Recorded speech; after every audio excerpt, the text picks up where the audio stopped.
Split the bamboo in the morning, dry it till night. Shape and bend it nice and tight.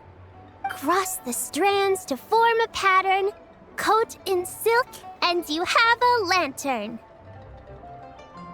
That's how you remember how to make a show lantern. Did you get all that, Chi-Chi? Morning, split bamboo, traveler. Then get silk, make paimon. What? No, that doesn't even rhyme. Look, it's them. Hey, Yao Yao! Hey, Chi-Chi! Whoa, Traveler! Paimon, you're here! Happy Lantern Rite! What you up to? I'm teaching Chi-Chi to make Shao lanterns. It's a real test of finger dexterity, so it'll help keep her nice and loose. Yes, I do finger exercises to be a nimble zombie. Wanna try too, you two? Oh, okay. Well, we need a whole bunch this year so it doesn't get too dark at night. Too dark? What does that mean? Dr. Baiju has patients who got hurt walking at night. The moon disappeared, so it was too dark to see. The moon disappeared? Like, behind the clouds? It was Jeonju, the moon devourer. Changshan told me about it, but now I forgot. It's an old myth from Chenyu Vale about a giant toad in the sky that eats the moon. What? The moon gets eaten? It's just a story. It's not like there's actually a giant toad in the sky. I asked Master about it, and she said myths are just insights into how the people of the past understood the world. Well, I didn't see it that night. But I've checked several nights since, and it's been there same as ever. According to Chi-Chi, though, the Ministry of Civil Affairs sent someone to do some kind of serious investigation. So, I don't know. Maybe something did happen. Ministry of Civil Affairs? This is starting to sound bad. It's okay. You can fly. Even if it's too dark, you won't fall and get hurt. Yeah, exactly. So turn that frown upside down, Paimon, or someday you'll get a whole bunch of wrinkles and wake up looking like an old granny. What? Okay. No more frowning. But the Traveler can't fly. She could still fall and hurt herself, right? Don't worry. That's what the Shell Lanterns are for. As long as we make enough, Liyue Harbor will never go dark. Yeah, and there's the giant lantern too. Oh, right. I almost forgot. Look, this year's Grand Lantern commemorates the Adeptus who guards the moon. With her watching over it, the moon will be safe for sure. A white horse? Wait, so that's the White Horse Adeptus? Yeah! Legend has it she used to live on the moon. So if it were ever in danger, I'm sure she wouldn't just stand by and watch. Huh! We've heard of the White Horse Adeptus before, but we never heard the part about her living on the moon. Probably because it's a folk legend from Chenyu Vale, so not a lot of people know about it. But recently, some ancient artifacts were unearthed in Liyue, and the archaeological team even found evidence of ancient people worshipping an Adeptus who lived in a palace on the moon. It's kind of like how we write wishes on Shao Lanterns and release them during Lantern Rite. The White Horse Adeptus would descend from the moon in her jade carriage and grant people's wishes. Ooh! When did that happen? She sounds different from the other Adepti in Liyue. It must have been a super long time ago, 'cause even Master barely knows anything about this Adeptus. Nope. Kinda unbelievable, right? Yenfei said the White Horse Adeptus might even be a made-up legend, just like Janju the Moon Devourer. Yeah, a made-up horse and a made-up toad. You're mistaken, children. The White Horse Adeptus really does exist. Oh, Mr. Liu from the Baiju Guest House. But how do you know that for sure? Have you ever wondered how the guest house got its name, Yao Yao? Baiju... White Colt. So, it's named after the White Horse Adeptus? That's right. And that's because one of my ancestors was once blessed by the White Horse Adeptus. Wait, really? Tell us more! Tell us more! It was a long, long time ago, when this ancestor of mine was still a young girl. She was out gathering herbs and accidentally fell off a cliff, but the White Horse Adeptus rescued her. Oh, that's it? Paimon was expecting something a bit more... special? We've heard a whole bunch of stories like that before. Patience, young one. Let me finish. After the White Horse Adeptus saved my ancestor, she told her a story about the moon and the ancient kingdom of Langan. My ancestor was so captivated that she completely lost track of time. So much so, in fact, that when she returned to her village, she found nothing but a desolate ruin in its place. It was as if, without her knowledge, countless years had passed in the mortal world. Huh? The most extraordinary part of all is that it turned out to be a dream. When she woke up, she found herself at the bottom of the cliff, right where she had fallen.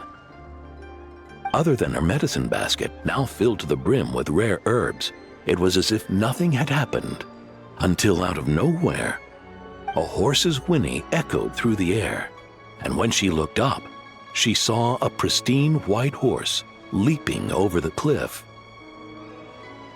A white horse leaping over the cliff? Wow, that sure is a crazy story. But now, it's starting to sound a bit too far-fetched. Another skeptic. You sound just like my son. But I know it's true. Ancestral records don't lie. Wait, so your son doesn't believe it happened? Don't get me started. Not believing is one thing, but he even wants to change the name of our guest house. It's a disgrace, I tell you, a disgrace.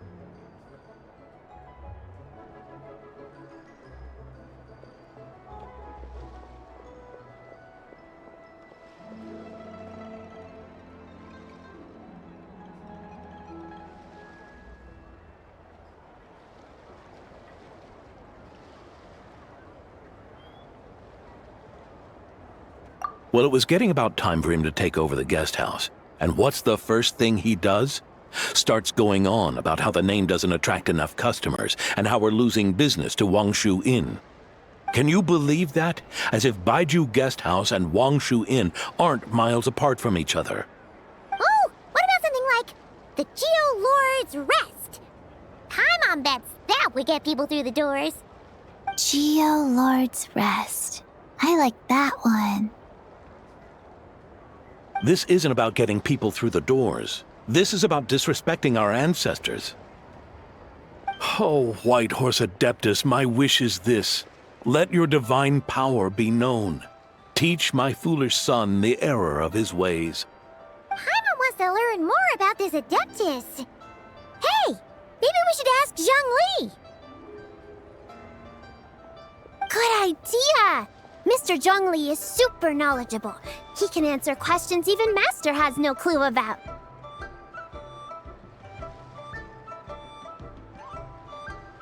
Yeah, we just saw him having tea at third round knockout.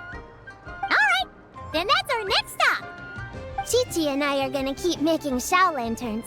But careful on the road. Goodbye,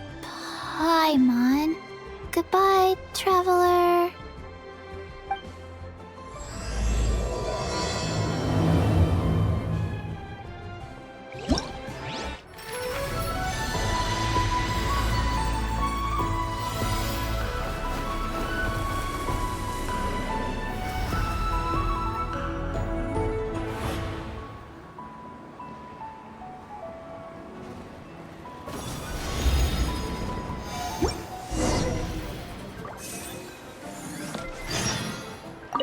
Morning. Split bamboo. Traveler. Oh no, I got it wrong again.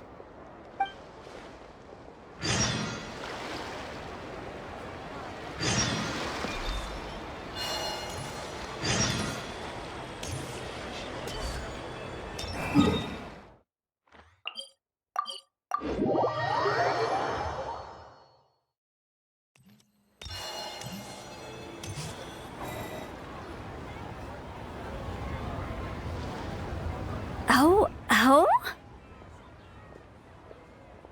Oh.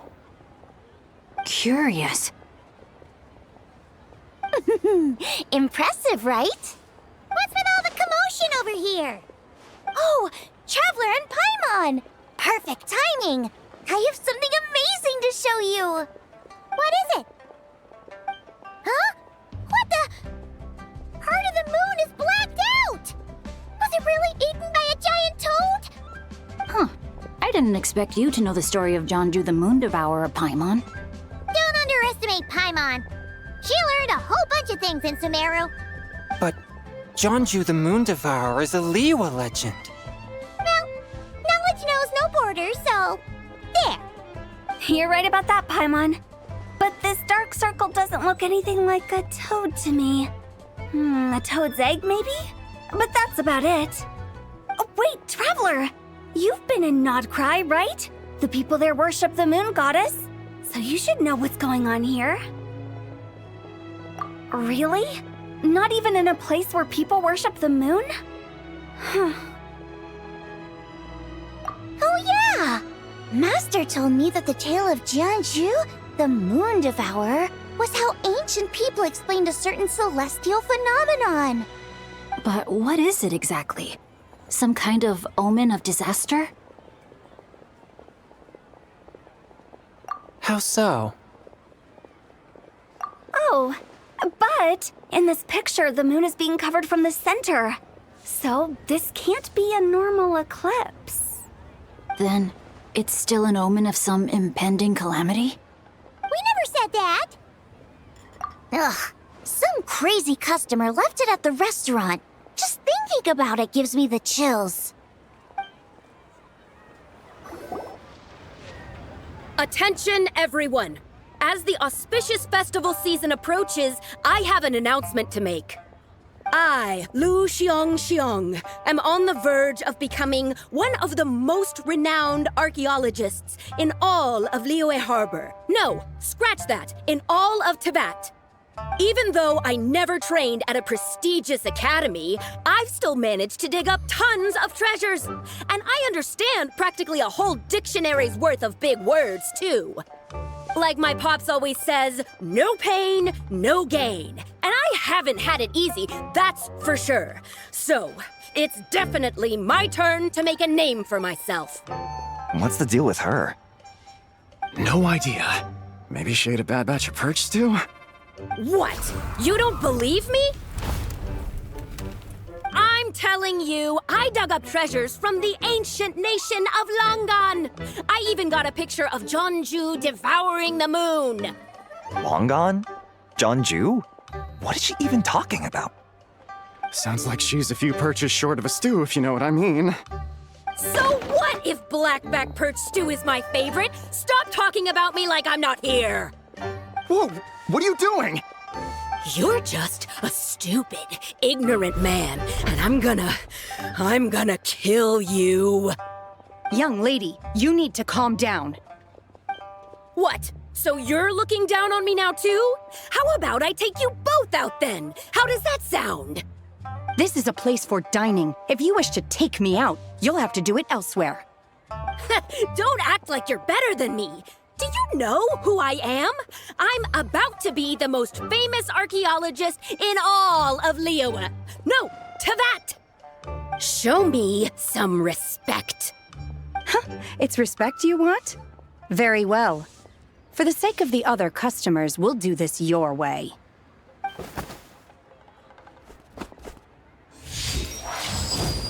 What? So Shenhe started the fight? She had no choice.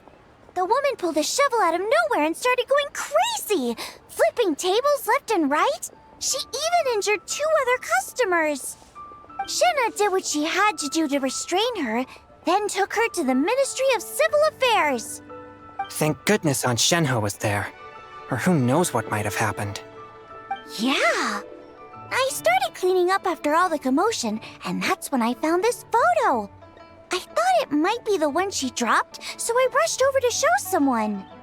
She said she took a photo of Jeonju the Moon Devourer. This must be it. Can we really trust what she said, though? Clearly, something is going on with her. Paimon's got a point. It sounds like she wasn't acting right at all. How do we know she wasn't possessed by some kind of evil spirit? Aunt Shenhe would have noticed if she was possessed. All right. But what about the part about Long Gone and the treasure she found? What about it? What if she raided a tomb and dug up some super special relic, then got herself haunted by an ancient ghost? One so powerful that even Miss Shenhe couldn't sense its presence. Your imagination is something else, Hu Tao. Why would an ancient ghost come to Wanmin restaurant, huh? To eat my blackback perch stew? Hey, it could happen. I'd want to eat your food if I was a ghost. Wait a second. She mentioned the ancient nation of Longan, right? Paimon's heard that somewhere before. You know what? My brother mentioned that some ancient artifacts were unearthed in Liyue recently. Mostly colored glass, fine jade, and bronze relics. Some of the text inscribed on them has already been deciphered. There were some poetic verses, but the word Long Gone popped up as well. So, does that mean this Longan place is real? Still, Paimon knows we've heard the name somewhere before. Do you remember, Traveler?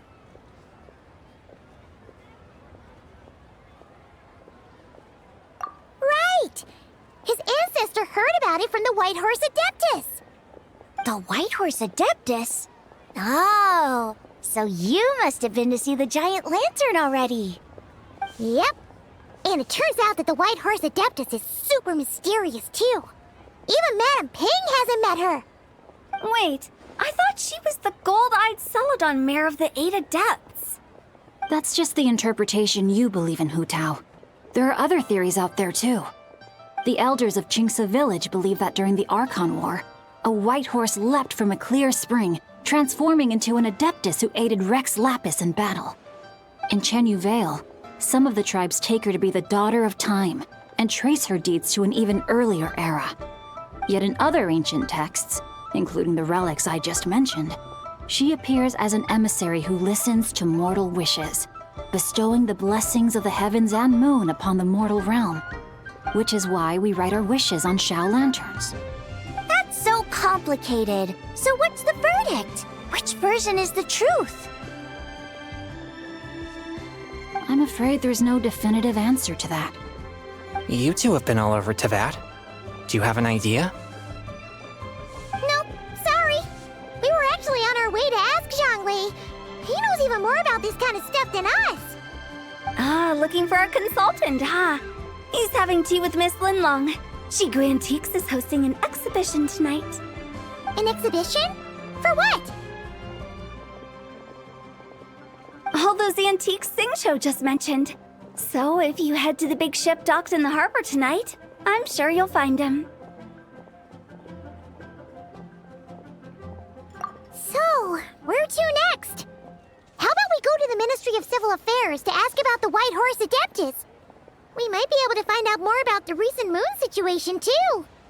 If you're heading to the Ministry of Civil Affairs, could you give them this picture for me? Since it belongs to that customer, she deserves to get it back at least. It might even help the Ministry with their investigation. Ha! All right! We're off! Oh, wait! I almost forgot! Happy Lantern Rite! Come have a meal with us when you're free. We'll be there, or we'll be... square. Thinking about it now, could it be possible that photograph was a fake? A fake? You mean like the customer fabricated it to gain academic recognition? Nice one, Changyun. I never even thought of it like that. How about we go check out that place tonight? I know exactly where it is. All right. I'll get scolded if I get home too late. Live a little, Singcho. You act like this is a first for you. Worst comes to worst, we'll get Xiangling to cook you something delicious, okay? Well, when you put it like that, I suppose it's worth the risk. You were just waiting for the promise of free food, weren't you? Fine. It's a plan then. We'll meet up tonight.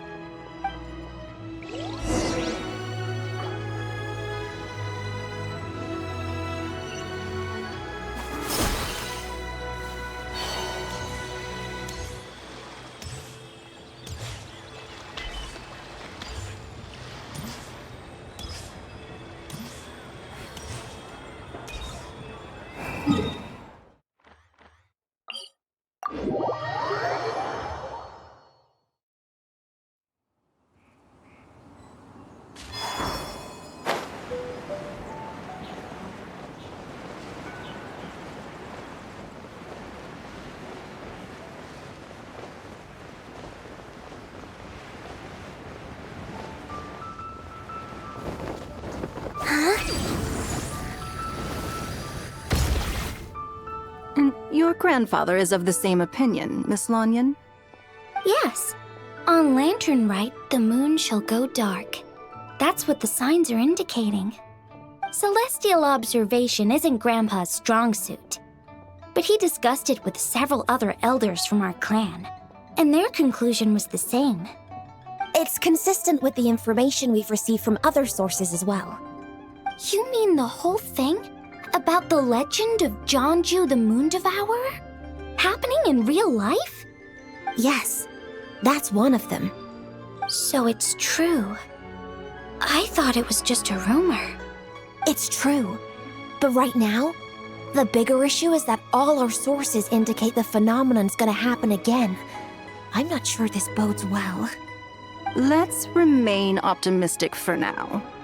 We're making progress interpreting the artifacts, and Ganyu is consulting with the Adepti as we speak. Besides, apart from the incident at Wanmin Restaurant, there haven't been any other moon-related disturbances. Ningguang, Keqing, and Wanyan! You're all here! Oh, Traveler! And Paimon! It's been a while. Happy Lantern Rite. Yes, Happy Lantern Rite. What brings you here, though? I thought you'd be in the harbor enjoying the Shao Lanterns. You're certainly not the type to visit Yujing Terrace for no reason. Is there something I can help you with? What? We're not allowed to just drop in on our friends during the festive season? I was only teasing. You're welcome to visit us anytime you wish. Happy Lantern Rite. Oh, and about all the moon business you were just talking about? We have something to show you. Here, take a look! Whoa! Something really did take a chunk out of the moon. Someone managed to capture a picture of it. Is this Jeonju, the Moon Devourer, then? Even though we confirmed this event took place, I still can't quite believe what I'm seeing. Where did you get this picture?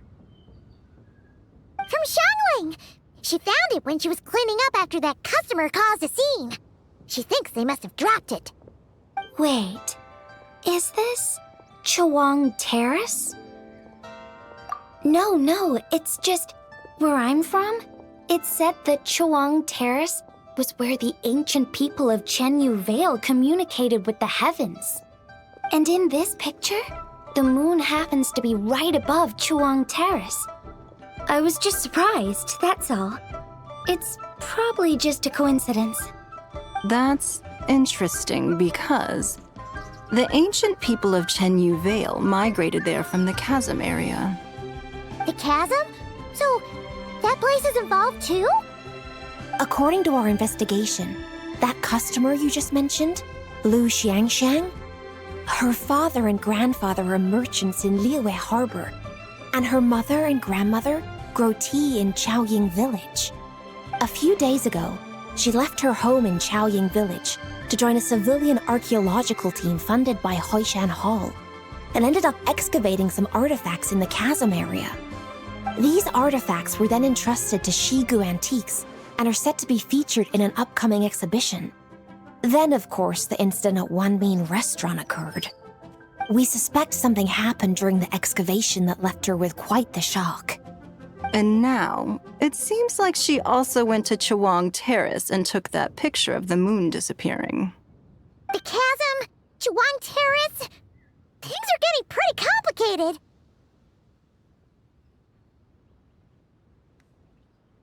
She's not in a good mental state, so we took her to Boo Boo Pharmacy to get some help. Why don't you come with me to check up on her? At this point, you seem invested in this case too. Then let's head there now.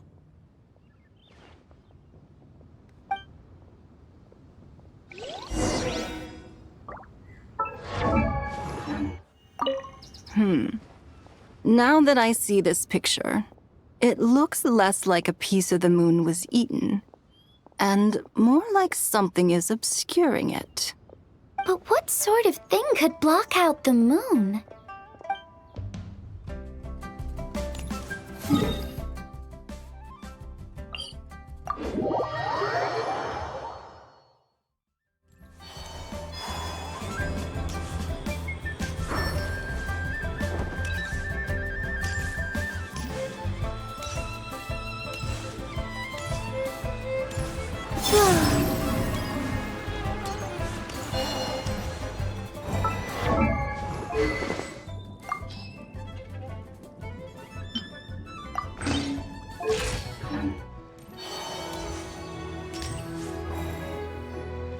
Ah, Lady Yuheng.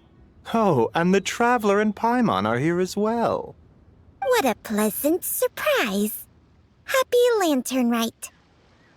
I hope we're not interrupting, Dr. Baiju. Not at all. I assume you're here to see the patient? Unless it's urgent, however, it would be best not to disturb her rest. It's quite unstable. She's even more agitated than when she first arrived. And she refused to cooperate when we tried to check her over. I had no choice but to prescribe a calming draught and to have her rest for 2 days. So she's getting worse? That isn't the news I was hoping for. It's just a precaution. Based on an earlier conversation with her, it seemed more like a fixation than anything else. She hasn't lost her mind. That's right. When we asked about it, she kept insisting she was going to be famous far and wide. Well, it might not be far and wide, but she certainly made a name for herself around Yujing Terrace. Even some of the Qixing know who she is.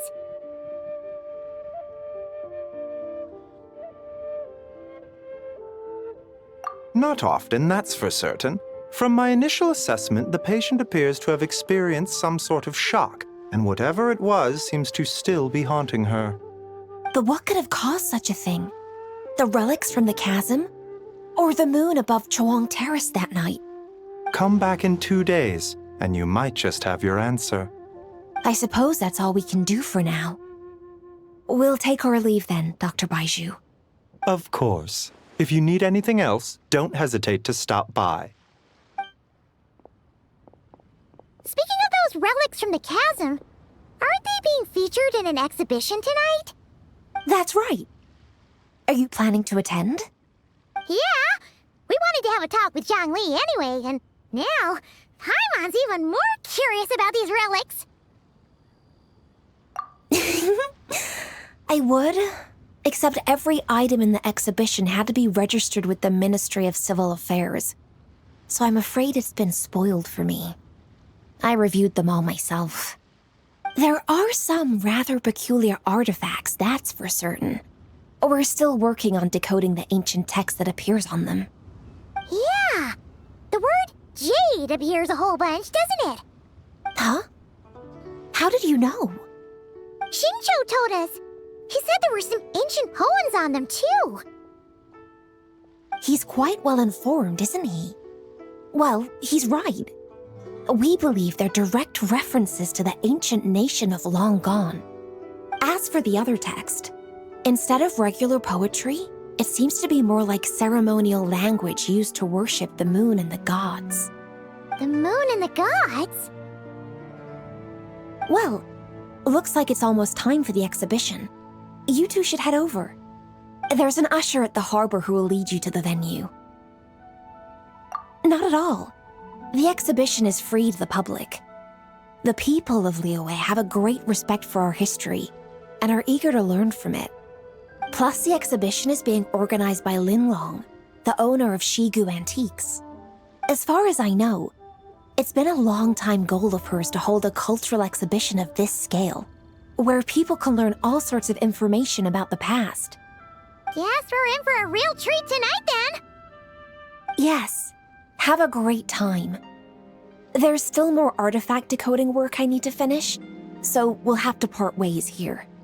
After seeing the picture you brought, there's a few ideas I'd like to follow up on. You're hard at work even during festival season? Huh! You haven't changed one bit, Keqing. I'm simply fulfilling the responsibilities of my position. That's all. All right, I should get going. See you later. Well, guess we should head over to the harbor and find that usher.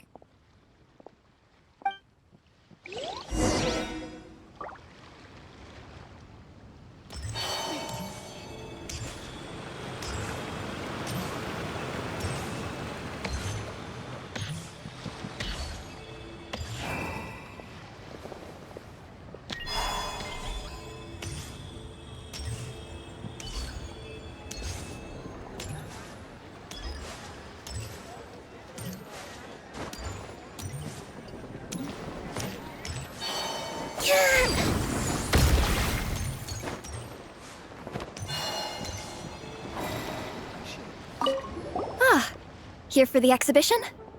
I can take you aboard. After you.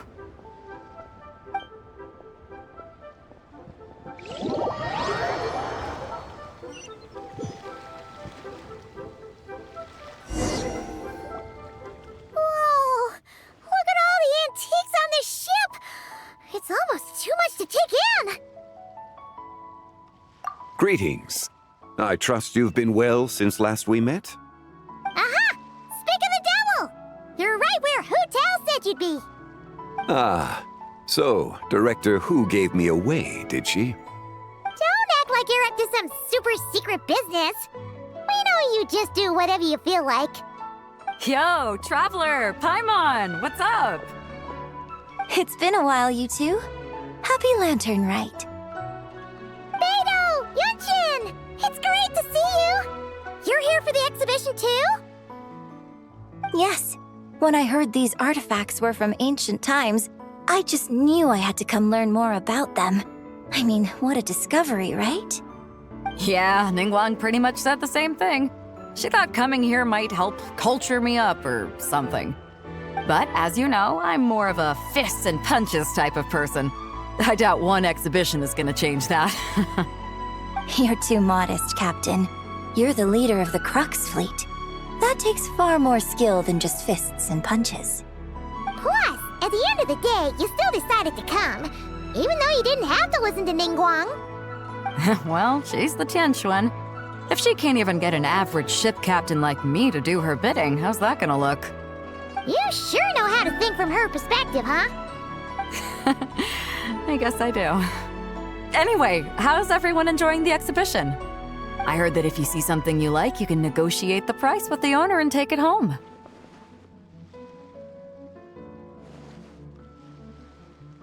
Wait, so we can buy this stuff?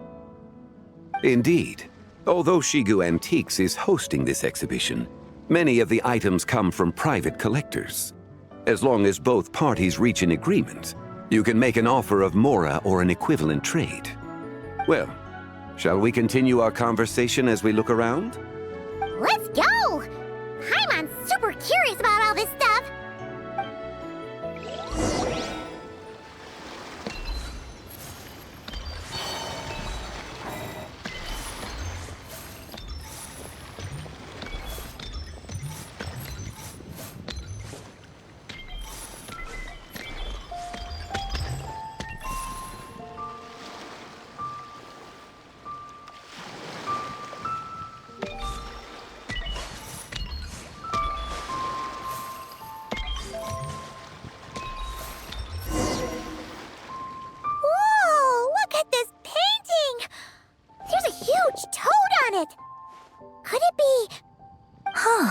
This material is quite unusual.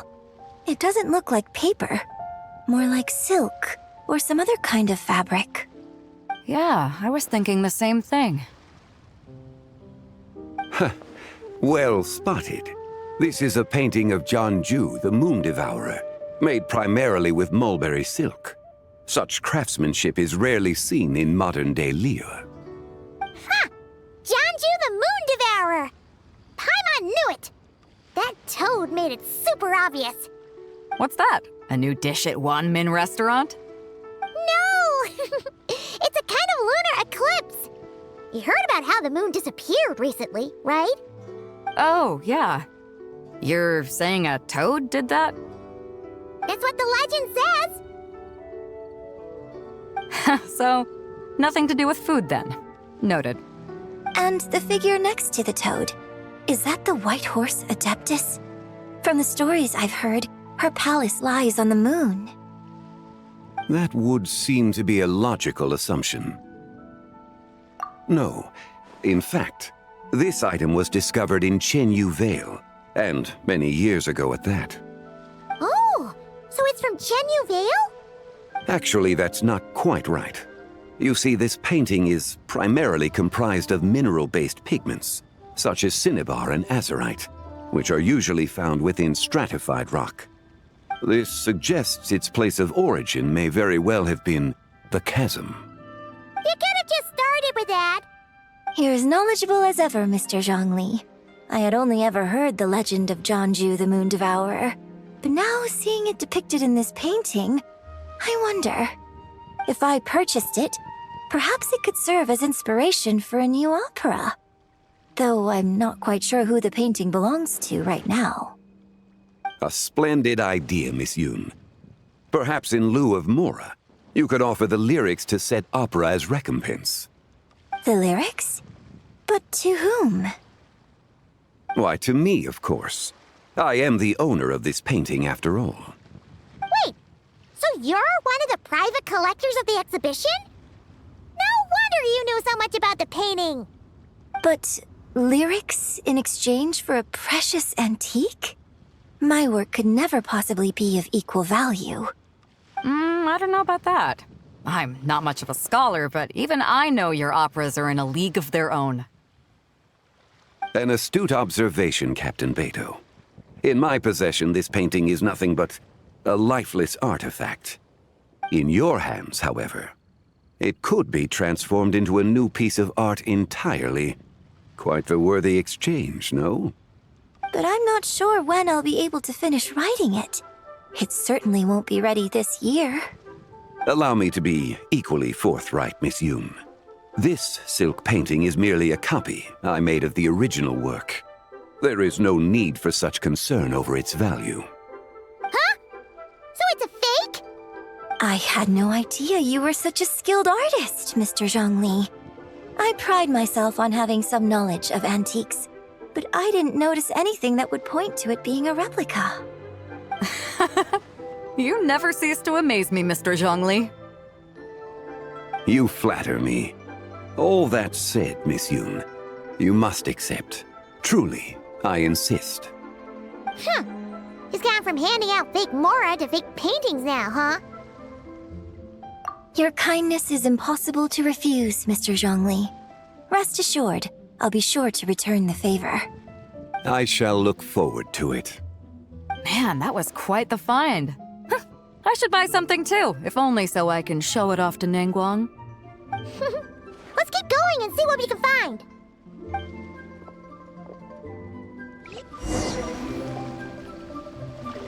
Wow, this bronze war chariot is really something. It must have quite the story behind it. I've never seen anything like it before. Do you know what this is, Zhongli? Ah, I heard from Miss Linlong that a carriage made of Celadon jade was unearthed in the chasm. A copper canopy, a body adorned with flowing clouds and geometric patterns. Yes, this must be the one. A precious piece indeed. This thing's gotta be thousands of years old, right? Crazy to think people back then were capable of such intricate metalwork. Too often, we view the past and future through the lens of the present. Objects that fascinated us as children seem crude later in life. And that's only after a few decades or so of separation.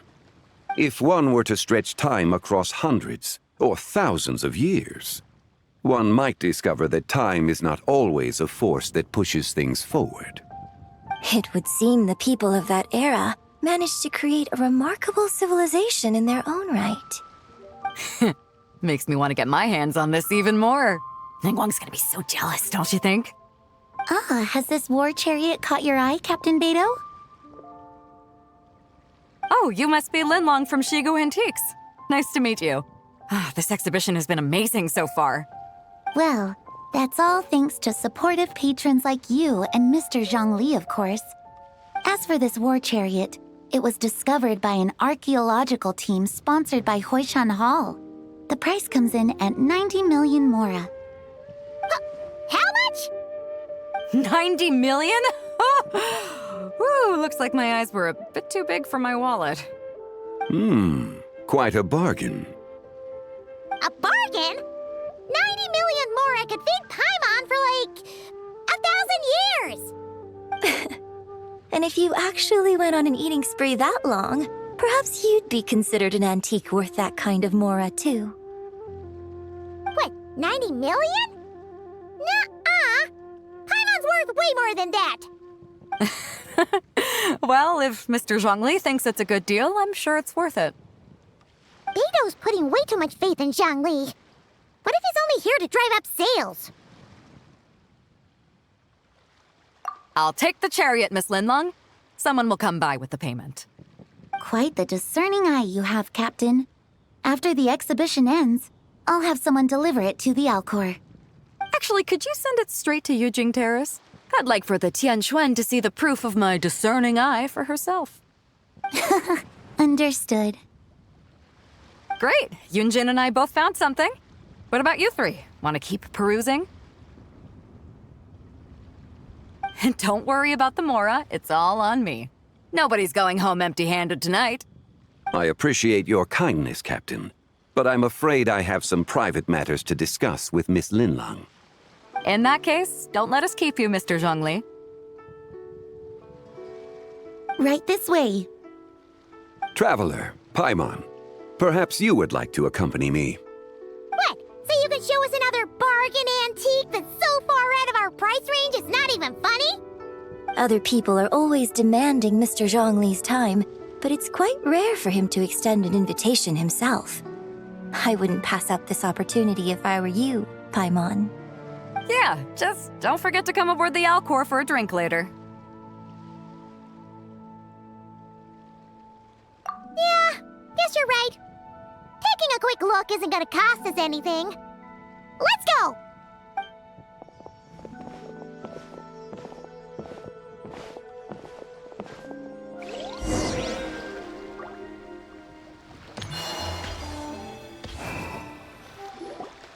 These are all the jade pieces that were found, Mr. Zhongli. Wow! veils. What kind are these? These are a type of ceremonial jade. You're familiar with Chenyu Vale's rain jade, right, yes? Oh, yeah! So these pieces are all used in the rain jade ceremony? Well, you may not know, Paimon, but before the rain jade rite came into practice, Chenyu Vale was known for a different ceremonial tradition that also involved jade. The Bi is used to honor heaven, the Tsong to honor earth, the Gui to honor the east, the Jiang to honor the south, the Hu to honor the west, and the Huang to honor the north. These form the 6 ritual jades. It's unfortunate, however, that Miss Linlong's set is missing both the Gui and Hu pieces. Oh, I know. These jade artifacts are from such an ancient time. It's proved difficult to track them down, even for our establishment. No matter. You happen to have precisely the piece I was looking for. Huh? This broken jade token? I didn't expect this to catch your eye, Mr. Zhongli. It isn't one of the 6 ritual jades.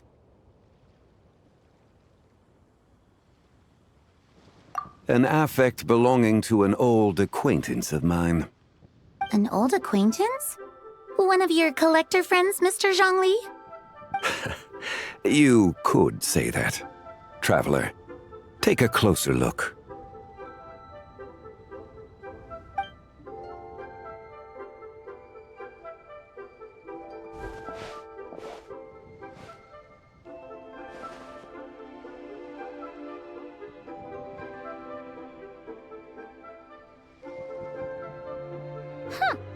It doesn't look all that special to Paimon. Indeed. It's been thousands of years since the moon has appeared in such a form. So, in the past, the moon wasn't always full. Then, could this missing chunk be from when Jianzhu devoured part of the moon? It's worth looking into. Your insight is invaluable, Mr. Zhongli. I had no idea how special this piece was. Since it has caught your interest, allow Shigu Antiques to cover the cost. Oh, that is far too generous, Miss Linlang. Not at all.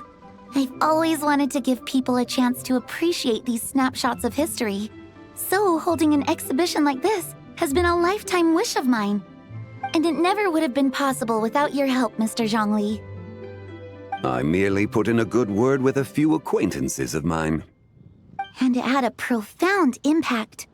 Without your recommendation, I doubt half of these collectors would have come to the exhibition. So, on both a personal and professional level, I owe you my thanks, Mr. Zhongli. Wow! Zhongli actually did something useful for once.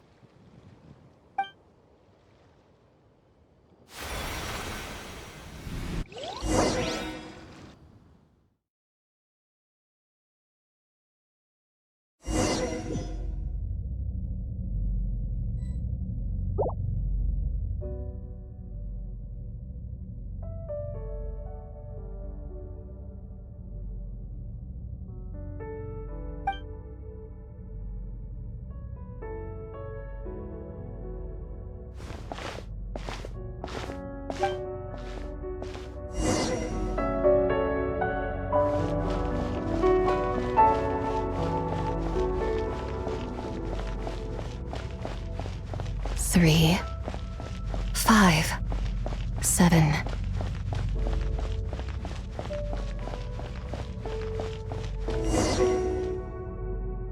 $11, 13, 17,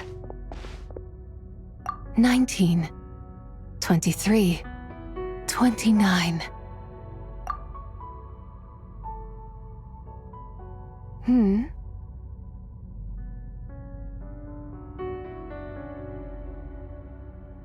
You also enjoy counting in such a fashion, lost child? The same loneliness as them. It seems to exist in your heart as well. Me? I'm sorry, I don't remember. The shadow of the moon? Or dream of time. I'm sorry. No one has asked me such things before. I've been here for so long. There is much I have forgotten.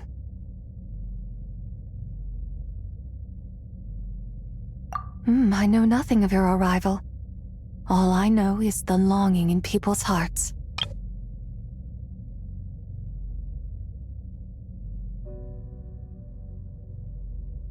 Yet, I sense the moonlight's guidance within you, child. Perhaps that is what brought you here.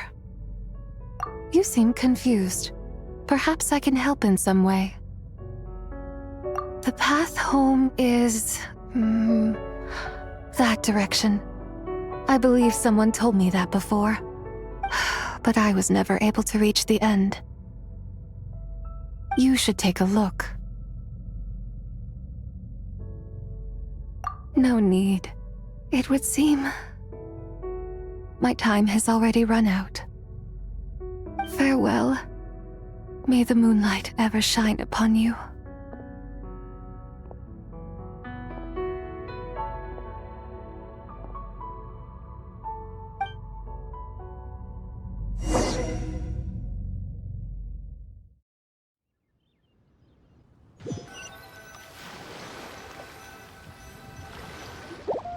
Wow! Zhongli actually did something useful for once. Your complexion looks rather ashen, traveler. Are you feeling all right? Yeah, what's wrong? Does your stomach hurt? Huh? What are you talking about? You were right here the whole time. Ah, I see. I'm afraid we must take our leave, Miss Linlong. My friend has taken ill and I must escort her to get some rest. Of course. Traveler, Paimon, please, come with me. Ah, yes. Regarding the payment for the jade token.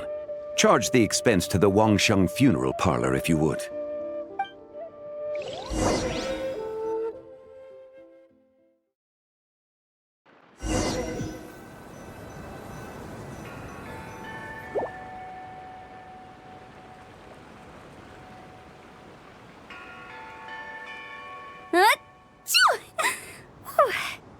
Guess someone's thinking of me. But this late at night? Must be that consultant of yours. I bet he's out there spending all year more at the exhibition. Yeah, he'd be the perfect employee if he just knew how to rein in the spending. But never mind him. Let's focus on the moon. We gotta see if it gets eaten tonight. I don't think it's going to happen. We've been out here all night and the moon's the same as ever. It is quite late, and Chongyun's getting tired. How about we head back? We can come back another time. Head back? Already? Actually, I do have a new dish I'm testing out tomorrow. And as part of my New Year's resolution, I'm trying not to oversleep. All right. Guess it just wasn't meant to be. Let's go.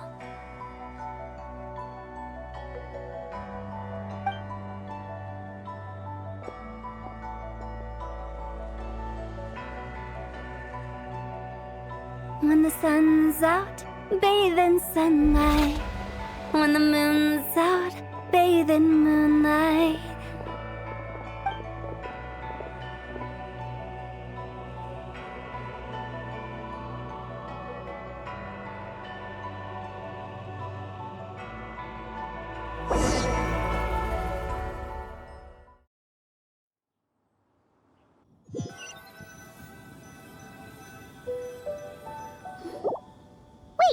Aren't we going to rest?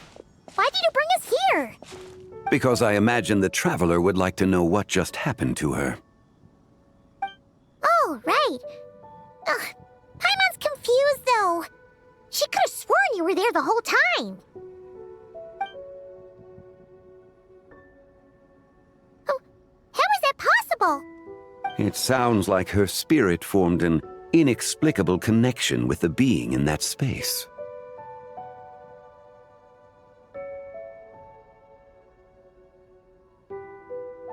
Ah, you suspected from the beginning, didn't you? Indeed, the being you met is the fabled White Horse Adeptus, and the original owner of this jade token. Her name is Zibai. Wait, does that mean she's inside this token? No, she does not reside within this token, but rather within the moon's shadow. This token is merely a medium. Word has it you accomplished quite the feat in Notcry. You and your friend brought the Frost Moon back to Tevat. Tell me, did you ever wonder about the other moon? The one that hung in its place for thousands of years? We never really thought about it, but it must have been a fake, right? A fake moon! Indeed, it was false. Its true nature, nothing but a projection of the moon. It also happens to be the prison that confines Zibai to this day.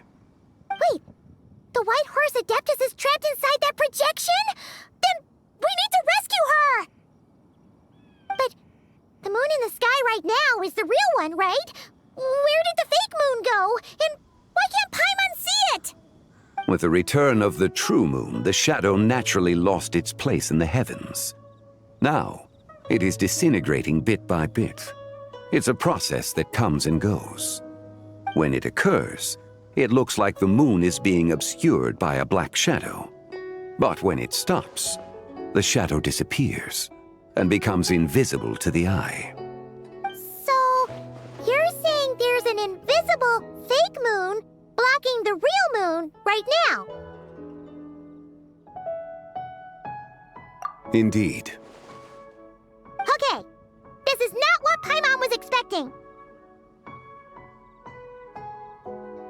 My hypothesis is that people's wishes could be what trigger the periods of disintegration. After all, when you experienced that episode just now, it was precisely when Miss Linlong spoke of her own wish. Wait, is that because the White Horse Adeptus answers people's wishes? The legend must be true then. So, that means the more wishes we make, the faster the fake moon will disintegrate, right? Then it won't be long before the White Horse Adeptus is free! Quite the contrary. After countless years trapped inside, the two have merged into one. When the moon's shadow is gone, Zibai will cease to exist in this world. Oh no! So, by bringing the moon back, we actually hurt the White Horse Adeptus? Do not burden yourself with such thoughts. Because of your actions, a promising opportunity has presented itself to us. Let us not forget, what is crumbling is also precisely that which imprisons her. Yes, and that is why I invited you here tonight. Your connection to that broken jade token confirms that you can do what I envision. However, while I had hoped to receive your assistance, this matter could have significant ramifications. I must admit a certain reluctance to implicate you in more of Tevat's secrets. Often, the deeper one's knowledge of such matters, the harder it becomes to extricate oneself from them. You are someone who once traveled through the boundless sea of stars. I cannot help but wonder, perhaps it is wrong for your fate to become too entangled with the fate of any one world. Such is your conviction, then. Since journeying beyond Liyue, you have had ample time to reflect on these matters, it would seem. Very well. The first secret I must reveal is that Zibai has long since passed away. The being within the Shadow Moon is merely one of the 3 deadly selves she severed before her death. Wait, the White Horse Adeptus is dead? Weren't you supposed to tell us how to fix this? Now it just seems even more impossible! Please, remain calm, Paimon, and allow me to explain. The 3 deadly selves is a practice used by those engaged in spiritual cultivation. The intent is to sever the 3 vice-laden mortal selves to reveal one's true, pure self beneath. However, Zibai's three selves are more complicated in nature. Because in the moment before her death, someone preserved the shattered essence of her soul and placed the fragments within her three deadly selves. If we retrieve the three fragments of her soul, there is a chance we can restore her presence in the mortal realm. So that means we can bring her back to life? Yes, provided we retrieve the fragments of her soul's essence from the three deadly selves. Indeed, the being you encountered was Zibai's first deadly self, Ziju. After Zibai's death, she ascended to the heavens and became one with the Shadow Moon. The essence that resides within her is a heavenly soul, also known as Taiguang. Thus, this self is the closest to Zibai's true nature.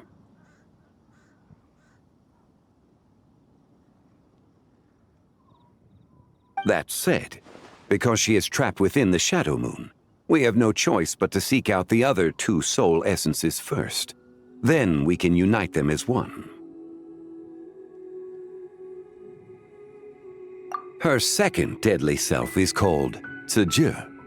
After Zibai's death, she fell into a slumber deep beneath the earth in what is now known as the Chasm. The essence within her is the Earth Soul, also known as Shuangling. She is the self that inherited most of Zibai's memories and wisdom. The chasm? So, do we have to go there to find her? That won't be necessary. I sensed her presence on the jade carriage from earlier, the one at the exhibition. It's possible the return of the Frost Moon awakened her, and she emerged from the chasm alongside that batch of ancient artifacts. Wait! That must be why you agreed to help with the exhibition! To investigate the artifacts! Indeed. So in truth, Miss Linlong was the one who helped me. The third deadly self is Zichao. The essence within her is the human soul, also known as Yojing, Zibai's shade. Thus she is the most free-spirited among the three. She lent me her aid during the Archon War 1,000 years ago. But later, as her powers waned, she retreated into the mountains. I imagine finding Zichao should prove the most troublesome, so I shall take it upon myself to track her down. So, we need to find the second deadly self, right? But where do we even start? Locating her should not prove difficult. In life, Zibai was fond of mortals, and as the self who inherited most of her memories and wisdom, Ziju should be the same. It's possible she has possessed someone, and is meandering the bustling streets of Liyue Harbor as we speak. Possess someone? Wait! Are you thinking what Paimon's thinking, Traveler? What if she raided a tomb and dug up some super special relic, then got herself haunted by an ancient ghost? Exactly! Lu Xiangxiang! It seems you have a lead in mind already. She'd still be at Boo Boo Pharmacy. She was super agitated when she first got there, so Baishu gave her some calming medicine and told us to come back in 2 days. Do you think it could be her, Zhengli? It's quite possible. The deadly selves are impure beings that can easily influence mortal minds. A sound plan. Well, I should get started on my own investigation then. But you're leaving already? I must. Zichao went into hiding after the Archon War. If I am to have any success tracking her down, and there's no guarantee, I should start sooner rather than later. But there's still so much you haven't told us! Like, who the White Horse Adeptus actually is, and how she died in the first place! Not to mention who it was that preserved the fragments of her soul. Should our endeavor prove successful, then naturally those answers will follow. If not, speaking of them would be rather meaningless. It would seem that this is a question you are unwilling to set aside. Very well. I shall tell you. It was the Avatar of Time.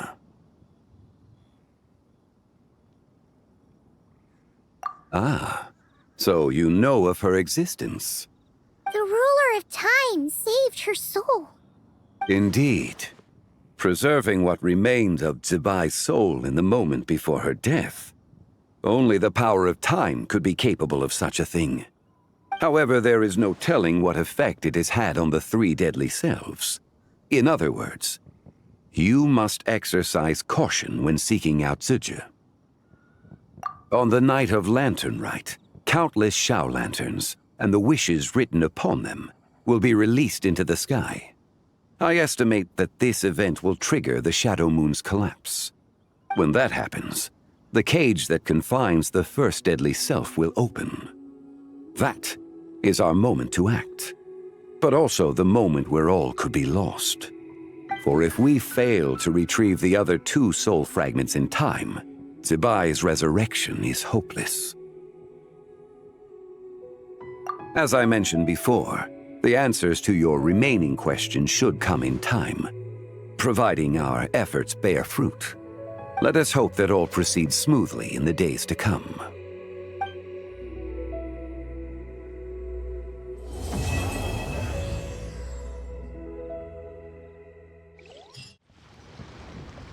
So let me get this straight. The patient disappeared right as you were delivering the medicine. I know it's hard to believe, but that's exactly what happened. It's true. 1 minute she was there, and the next she was nowhere to be seen. Hey, it's Yelan! Fancy seeing you here! Oh, is this a bad time? Not at all. Just a small roadblock in the case I'm working. Ningguang asked me to investigate a patient named Lu Shangshang. If you're here to find her too, then you're out of luck, I'm afraid. She went missing this morning. What? According to Dr. Baiju, the patient vanished right under his nose. But it just seems like that should be impossible. There 1 second and gone the next? Pretty sure Xiao can do something like that. Then you're suggesting this Lu Shangshang is the vigilant Yaksha in disguise? Or some other adeptus? Guess not. But this is so weird. How can a living person just vanish into thin air? Unless... Linny decided to take his act to Liyue? Who is this Linny you speak of? He's... Oh, never mind. Paimon's just grasping at straws. Let's set aside the how for now, and focus more on the where. You mentioned this patient has a strong obsession with achieving fame and recognition? Yes. She kept talking about becoming a renowned archaeologist and making a name for herself. So, are we looking for a place where it's super easy to become famous? I think we should check out the Shao Lantern crafting stalls. Because it's easy to become famous by making Shao lanterns? Not exactly. When the people of Liyue need a solution to a problem, their first thought would be to pray to the gods and the Adepti. If her wish is to become famous, she might write it on a Shao lantern in the hopes that the fabled White Horse Adeptus might make it come true. That certainly sounds probable. Turns out, the White Horse Adeptus might be a lot closer to home than she thinks. What was that? Nothing! Let's go check out those stalls!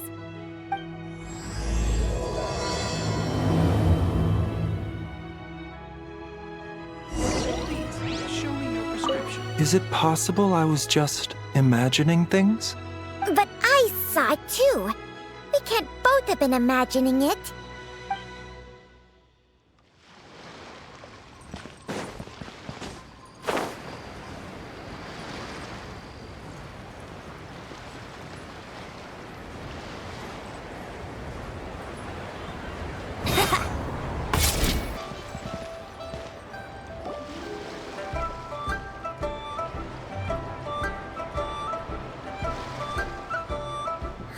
We're here! Xiang, though. As long as you're patient enough, Paimon, you'll find that hunting down people is no different from hunting boars. We need to blend into the environment, or we risk alerting the target. So as far as everyone here is concerned, we're just ordinary tourists. Oh, okay. If we need to blend in, then let's make some shell lanterns and write our wishes down, like everyone else. What's your New Year's wish, Yelan? I haven't given it much thought. Oh, and it can't be work-related. You gotta take a break once in a while, right? You're always digging out this suspect, tailing that criminal, hunting down this gang or that. Which is super amazing and all, but it's gotta be exhausting. Really getting into this, huh? You said to blend in, right? Come on! It's all part of the act! So you gotta think of something! Then, I suppose, it'd be to go traveling, the next time I get the chance. Traveling? That's our bread and butter! Wanna join us? Thanks for the offer, but my desk is piled high with reports on your exploits. And that's not quite the kind of traveling I had in mind. I was thinking more the lie down and do absolutely nothing kind of travel. Ah, something a bit more easy and breezy, right? Hey, wait! We know just the place! The Easy Breeze Holiday Resort in Netland. It's super relaxing and full of fun activities. You've got the beautiful ocean and tons of cute little creatures called Asha. Seriously, you gotta go! I suppose I'll have to check it out. Hey guys, happy Lantern Rite! What a coincidence! You here to make shell lanterns too? Well, it's that time of year, am I right? Thought I'd join in on the fun. You can't have Lantern Rite without making one of these. What you gonna wish for? Aw, man, it's kind of embarrassing, but whatever. The truth is, the mighty mythical beasts are seriously struggling with recruitment. So I'm hoping to find a few apprentices and teach them the art of wushu dancing. Awesome! Shurfugami, here we come! Whoa there, Paimon! One step at a time. I actually need to find people first. Yeah, but Paimon bets people will jump at the chance to learn from you!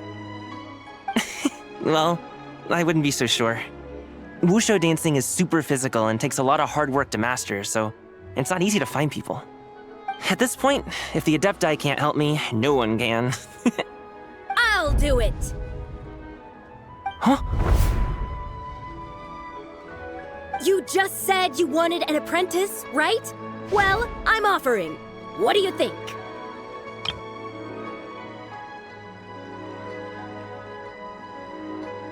Whoa, the White Horse Adeptus works faster than I thought. Traveler, it's her. Lu Shangshang. Our target! Hey, didn't you hear me? I said I wanted to be your apprentice. No need to shout. I heard you the first time. What's your name? Step back a bit, Gaming. This person could be dangerous. What? Hey, what are you trying to do? Do you know who I am? Get back! Lu Shangshang, we have no intention of harming you. We just need to ask you a few questions. Get back, I said! Try to remain calm. If you come any closer, I'll...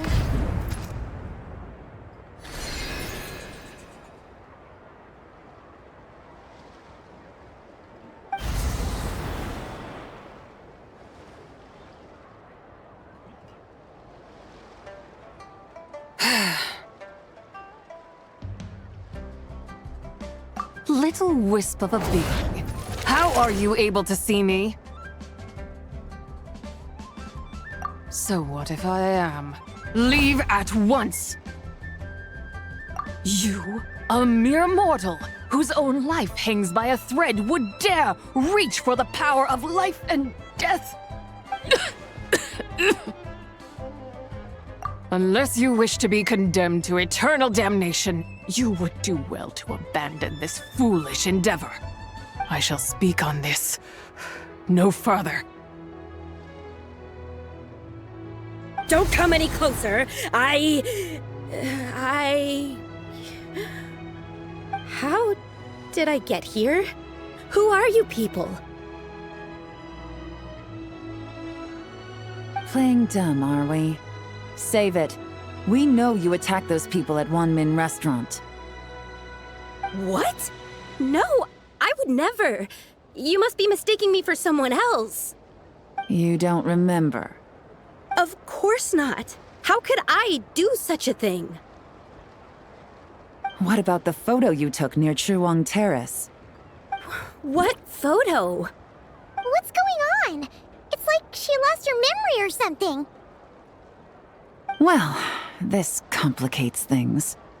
I'll take her back for questioning and let you know what I find. Take her away. But I didn't do anything! I swear! That's weird. She seems so normal now, but she doesn't remember anything. This is just great. An apprentice falls right into my lap and now she's gone! Don't worry, Gaming. This is a special case. I'm sure you'll find one soon. Unless you're gonna pony up and offer a real solution, Paimon, I don't want to hear it. Gaming? What's up with... I'm done here! I'm gonna go find an apprentice, and I won't take no for an answer! Gaming, wait! Is it just Paimon, or was Gaming acting super weird just now? What? How do you know?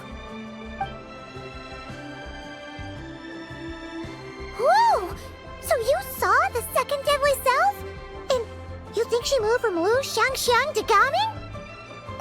Uh-oh. Then we better find him before something bad happens! Let's go!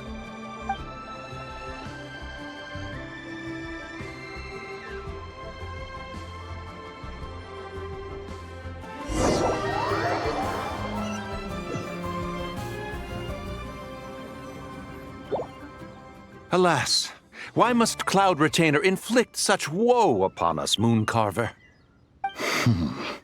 By the order of Rex Lapis, we were supposed to make haste to the harbor to stand watch. Yet we arrived late, for you, in your inscrutable wisdom, chose that very moment to tend the mint. It is no wonder Cloud Retainer banished us to the wilderness in anger. A pity only that I, blameless as I am, was made to share in the punishment. Blameless indeed. You speak as if it was not you who decided to plant all that mint in the first place. Yet now, in its wretched state, overrun by blight and vermin, you would turn away? Utterly heartless, I say. Were I truly that heartless, would I have rescued those seedlings from this desolate wasteland, granting them haven in your hallowed garden? Alas, if blame must be laid, let it fall upon Cloud Retainer for failing to recognize the virtue of our plight. Ah, at last a sentiment with which I can agree. If ever Cloud Retainer is away, we should steal into her abode and plant a veritable field of mint. A tempting little ruse, is it not?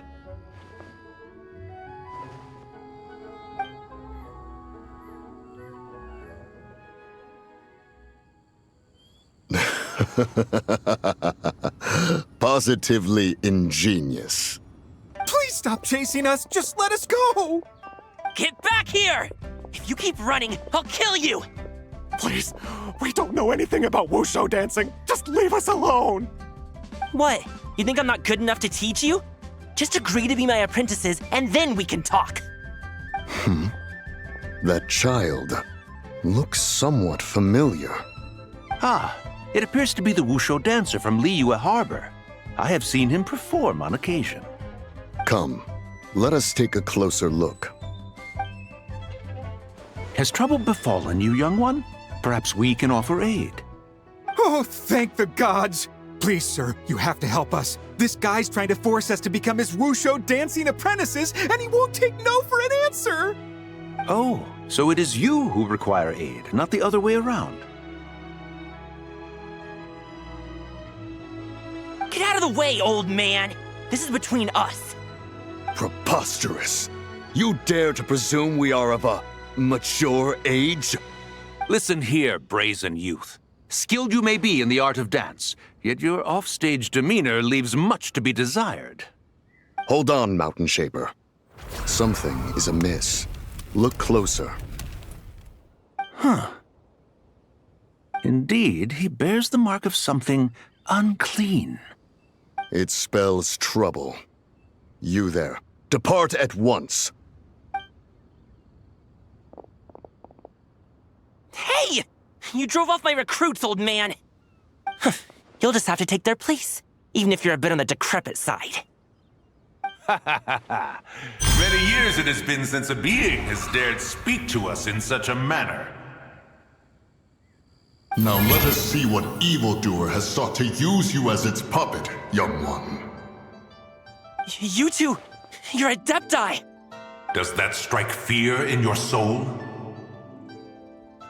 Whoa! 2 Adepti recruits just fall right into my lap? That white horse sure knows how to grant a wish. Coming! Slow down! Wait for us! Jeez, take a hint, will you? I told you to stop following me! Traveler, Paimon, keep your distance from this youth. Evil has taken a hold of him. We know! It's one of the White Horse Adeptus' deadly selves! She's possessing Gaming! The White Horse Adeptus' deadly selves? Could it be that Rex Lapis called us to Liyue Harbor for this very reason? Hey! What are you two whispering about over there? Who's gonna be first apprentice and who's gonna be second? It doesn't matter! I'm not the kind of Sufu who plays favorites. Insolent spirit! Be gone from this child at once!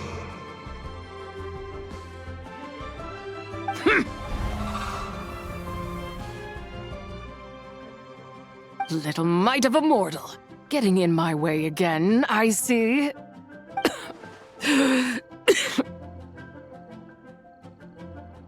That is no concern of yours.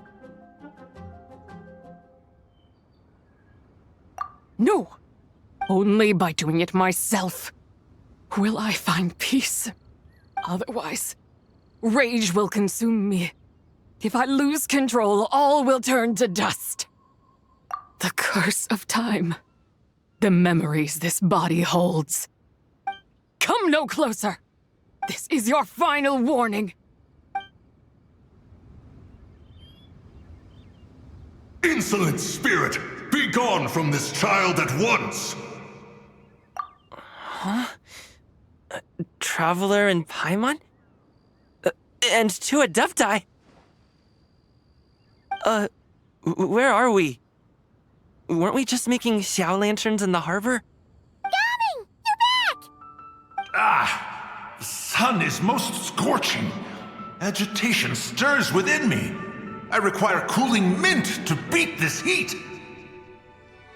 And speaking of, Cloud Retainer has scorned this verdant wonder long enough.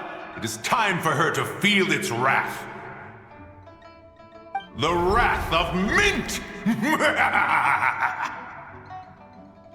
Mountain Shaper, where are you going? Oh no! No, Mountain Shaper's acting weird! Oh, you don't think it's spread to him, do you? Spread to him? Quickly now, explain to me what has been happening.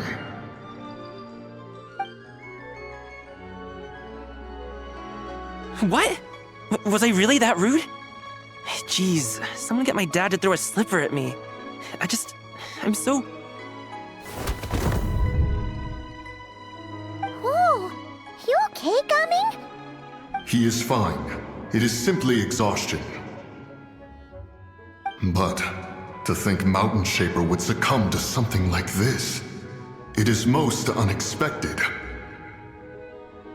what do we do? We can't just leave Gaming like this, but we can't ignore Mountain Shaper either, right? My cultivation level rivals that of Mountain Shaper. Were I to give chase, Zizha would but flee from his form and take refuge in mine. Seek out Streetward Rambler. Cloud Retainer and the Conqueror of Demons should be with her. I shall take this child back to the harbor and join you post-haste. Whoa! What are all the Adepti doing together? Rex Lapis charged us with keeping watch over Liyue Harbor should danger rear its head. I dare say this is the very crisis he anticipated. Come, we must devise a strategy before confronting Zizha.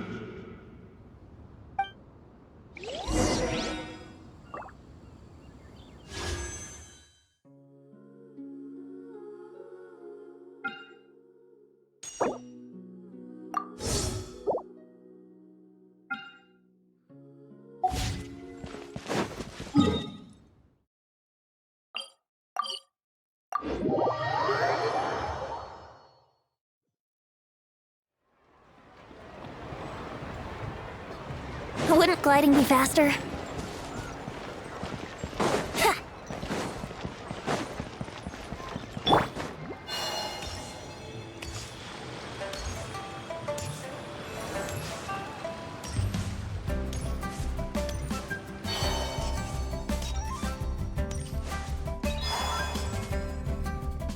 The White Horse Adeptus? You mean the mysterious white mare that aided Rex Lapis during the Archon War? Even if it's not her, there must be some connection. She always avoided us back then, and I never knew why. Rex Lapis's recent trip seems to be related to this person as well.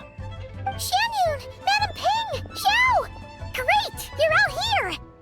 Ah, Traveler. It has been quite some time.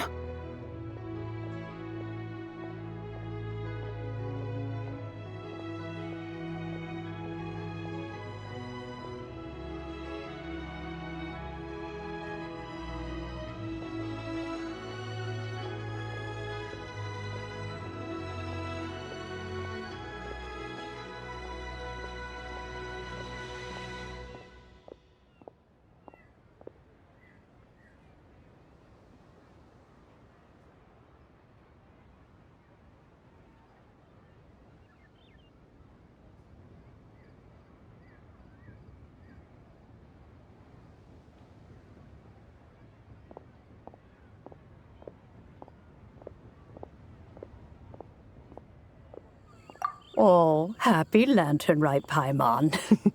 You're as lively as I remember. I trust things have been well. Sorry, Madam Ping. No time to catch up. Something terrible has happened. What is it? Has Mountain Shaper gotten himself into trouble? Mooncarver is here with you, but he is not.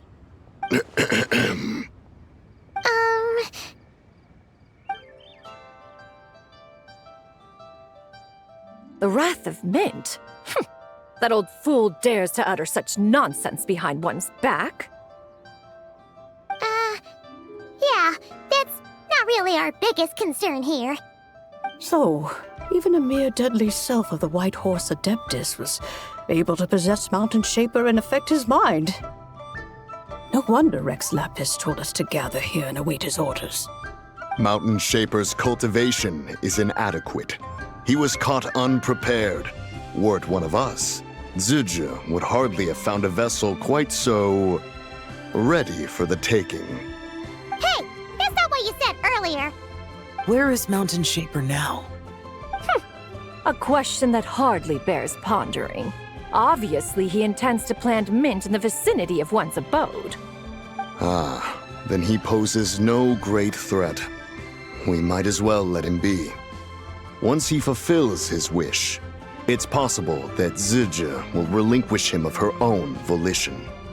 Your ulterior motive is most obvious, Mountain Shaper. You two hope for Mount Eltsong to be covered in mint. One can see it clear as day. Not to mention, deadly selves are born of malevolent human desires, and naturally pose a great risk to the form and mind of all living beings. We cannot let this go unchecked.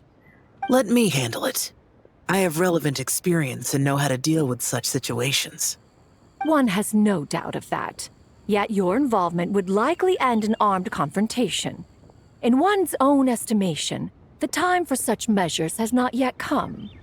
Before his departure, Rex Lapis knew that Zizhu was active in Liyue Harbor, yet told us only to wait. It would seem, then, that Rex Lapis did not believe extreme measures were warranted here. Yes, this is quite a peculiar case. After all, Zizhu's possession does not seem to come with ill intent. It's more like she's guiding those she possesses to fulfill their own wishes. There is another matter of import, however. I sense tremendous resentment emanating from her. What could be its source to render her so unable to find peace? She was talking about the White Horse Adeptus memories, right? From what the Traveler said, it seemed like she was about to explode with rage. But why? With Rex Lapis away, if we wish to understand that which occurred in the past, we shall have to ask her directly. She also mentioned the Curse of Time. What could that be about? Perhaps erosion. Indeed. We are of the same mind. I heard that ancient clans in the mountains once regarded the White Horse Adeptus as the daughter of time. It seems there was some truth to that, after all. The Daughter of Time. Cursed by time? Time does not treat everyone equally. The longer you dwell in this world, the more it takes from you. Then what do we do? One has devised a solution. Based on what you have told us, it seems that Zizhu is in the habit of leaping to a different host when provoked. One's plan is for us to block all escape routes while you confront Mountain Shaper, forcing Zizhu to reveal herself. Then, if prior experience stands, she will have no choice but to possess you. However, not only are you able to sense it, you are also unaffected by the peculiar state of stasis. In other words, in that moment, you would have the chance to either subdue or persuade her. That is akin to walking straight into the lion's den. Allow me to go instead. Yeah, isn't this plan a bit too risky? Why doesn't Paimon try first? After all, even if she got possessed, it's not like she would pose a danger to anyone. Paimon's wishes aren't all food-related, you know. One would not suggest this course of action if one had any such reservation. Time and again, the Traveler has proved immune to Zizhu's influence. Consider for a moment why that might be. Oh yeah! That's what the First Deadly Self told you, right? Perhaps your time in Nodcry left you with the blessing of the newborn moon goddess, Traveler. And this White Horse Adeptus clearly has a profound connection to the moon. Indeed. Indeed. I see. Have you other concerns, Conqueror of Demons? I was just trying to fathom why Rex Lapis left without explaining the situation in detail. But now I think I understand. Rex Lapis entrusted this matter to the Traveler, which means in his estimation, the Traveler must be the key to its resolution. So I have no other concern. I trust Rex Lapis, and I trust you. Then we are all in agreement on proceeding with this plan? Very well. We should depart at once, lest we lose our chance. Let us see whether that old fool truly dares to face one's abode with Mint.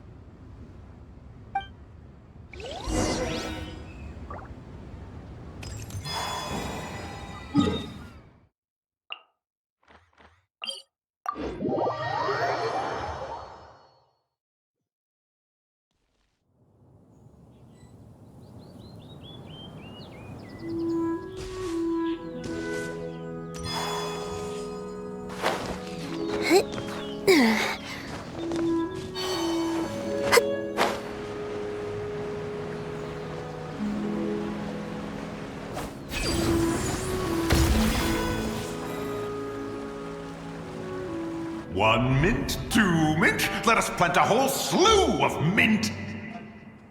Once I reach 10,000, Cloud Retainer's abode shall be Mount Outsong no more, but rather Mount Mint Song. Oh, to behold the look on her face when she is confronted with such verdant splendor! Mountain Shaper, you dare disturb the tranquility of one's abode. Do not take personal offense, Cloud Retainer. He is not in control of his faculties. Exactly. Let it go this once. Zitja is the one driving him to do this. Huh? But Zitja just helps people fulfill their own wishes and desires. Not now, Paimon. Oops. Sorry, Mountain Shaper.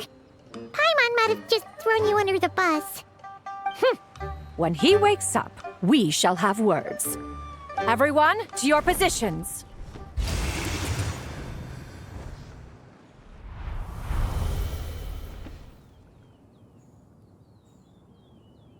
Be careful.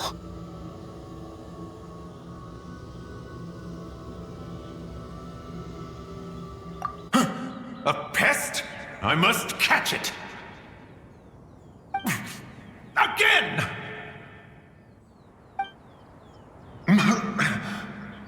Oh, young one, it is you. Don't tell me. Cloud Retainer sent you?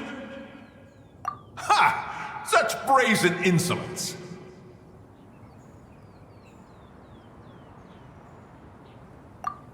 Such presumption. Such boundless avarice. That wretched adept's impudence knows no end.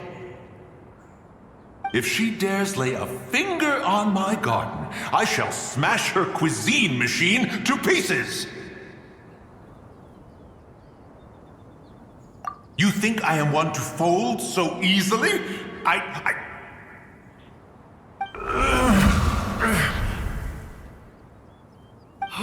Insolent mortal! Time and again, you interfere in that which is beyond you. You make it exceedingly difficult to contain my rage.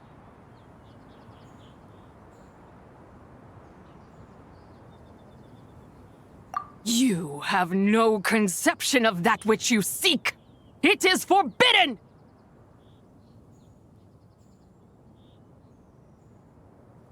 You know nothing of my past. My warning was given. The cost entwined with this is beyond what you can bear. Stubborn mortal! You... Very well. If death is what you seek, who am I not to oblige? Come, let us see the extent of your resolve. Your wish is to behold the curse of time and the memories of this form? Then, let it be granted.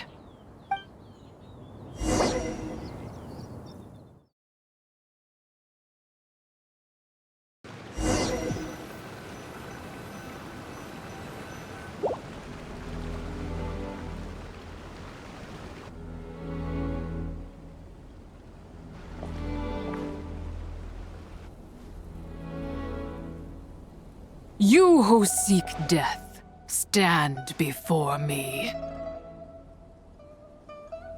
My prison.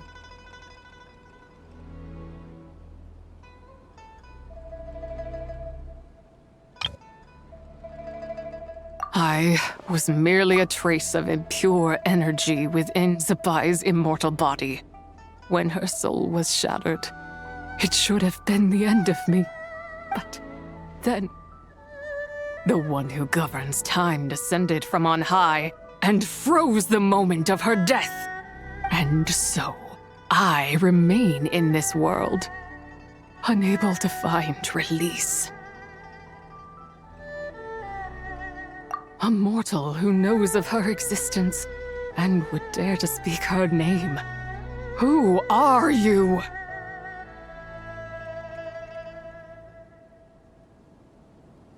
Help? No, there is nothing we can do for each other. Her power, the one who governs time, it has surrounded me ever since.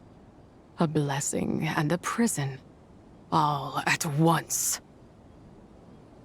No, I have been asleep in this prison for countless years, until a familiar presence woke me.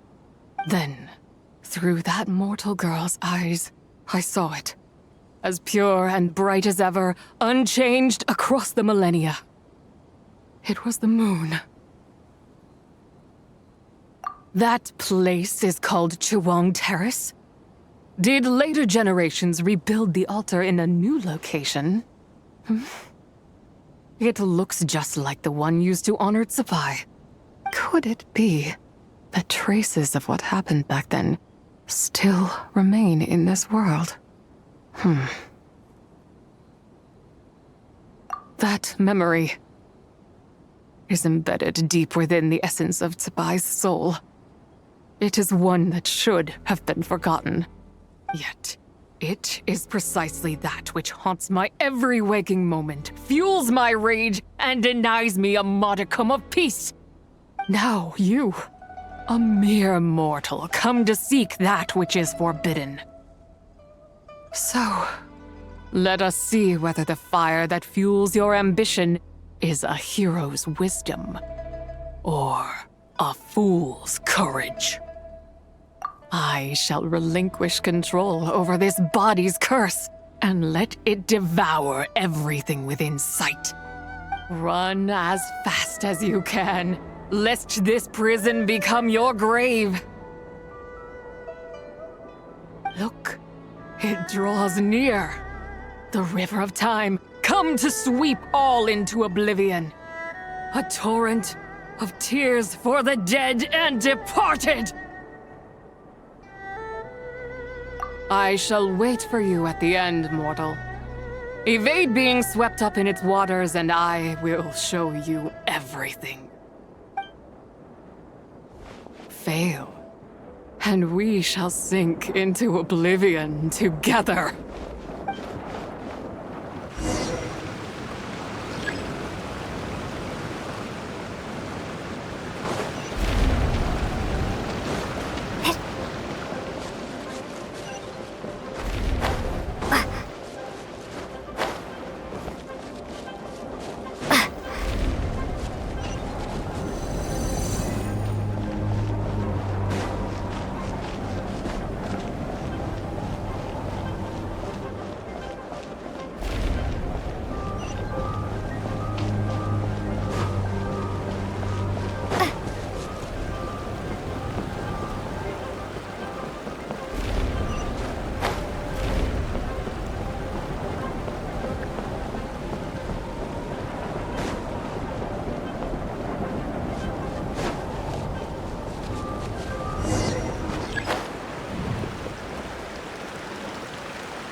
I did not expect that you would make it to the end. Yes, it would seem even time cannot hold you back. In that case, perhaps this truth is one you can bear. Come, let your wish be granted.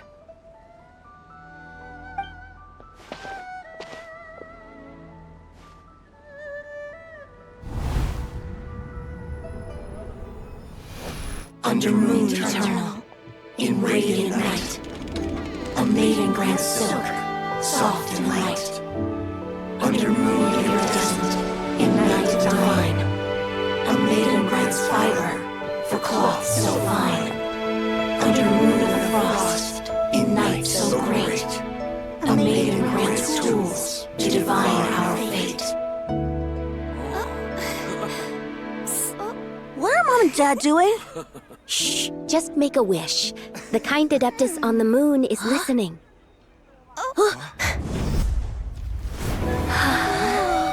Look, it's Lady Zibai.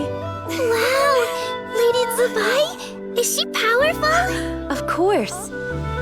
She taught us how to grow grain and beans, millet and rice, how to peel hemp and reel silk, spin thread and weave cloth, how to cut stone and build houses, cast bronze and forge tools. According to Mom and Dad, the Adeptus Zibai is the god of soil and grain, who blesses our land and its crops. Huh? Lady Zibai's leaving. It's all right. We just have to wait till next year. She'll be back.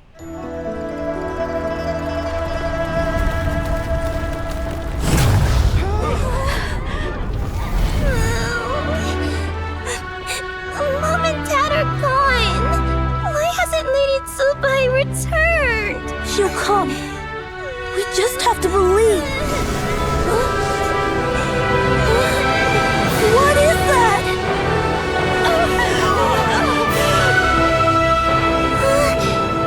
Lady Zibai abandoned us. All places tainted by the abyss need to be purified. That includes Long Gone. And what of its people? You know what will happen. You are but an emissary to the mortal realm. This is Heaven's will. There is no need for guilt, and no place for hope. I wouldn't dare. But the people of Langan honor me, worship me, pray to me. If I do not answer, the guilt will be too much to bear. And if you do, you will meet the same end.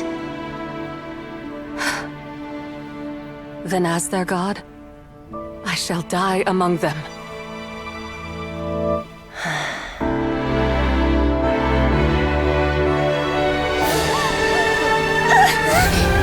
Look! Lady Zibai came to save us! I knew she wouldn't abandon us! Run!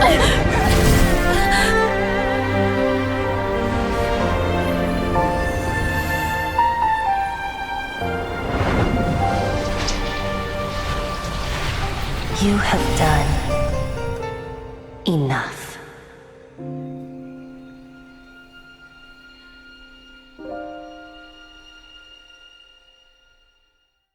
Now you know the truth. These are the memories that suffocate me where I stand and crush me under their weight.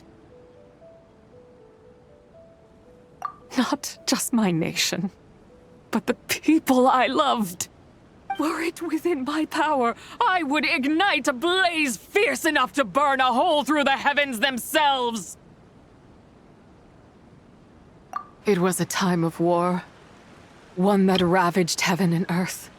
Remnants of the battles tainted with cursed power fell from on high and devastated Langan. The heavens decreed that the tainted filth had to be cleansed. No matter the cost. If I just had more time, I could have helped more people to escape. But it wasn't enough. I just needed a bit more, and they all could have survived.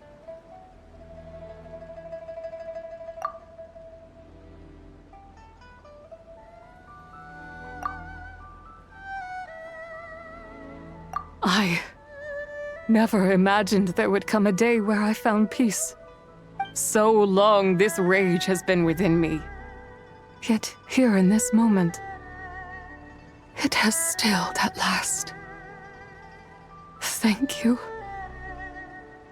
If you wish to bring Zibai back to life, mortal, then you may take the part of her soul that lives in me. Just remember, from this moment onward, the fate of Langan's fallen rests on your shoulders, and that cannot now be changed.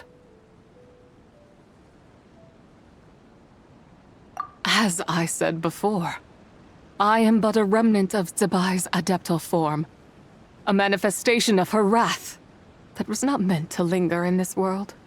By taking away this fragment of her soul, you take away my shackles as well.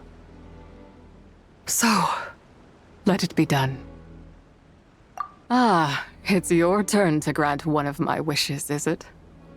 Very well. In regard to my fate, and that of Langan's fallen, I know there is little I can demand of you. However, should another raise a war banner against the heavens someday, let my name be set upon its cloth. I ask for this, and nothing more. Now, take what you came for. I was a lone moon, shrouded and dimmed in cloud-veiled night. Now darkness breaks, free and unburdened. I reclaim my light.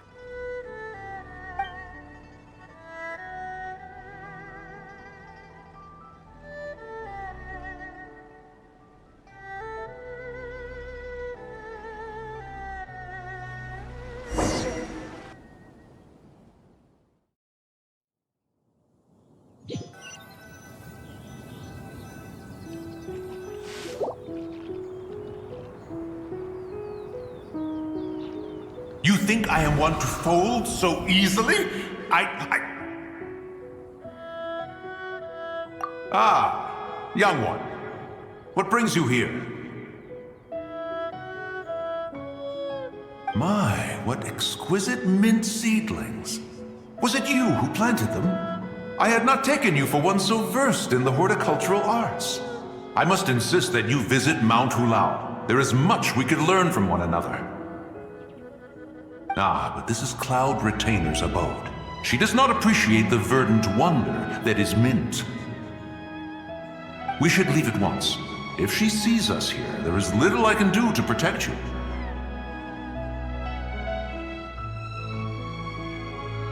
You weren't?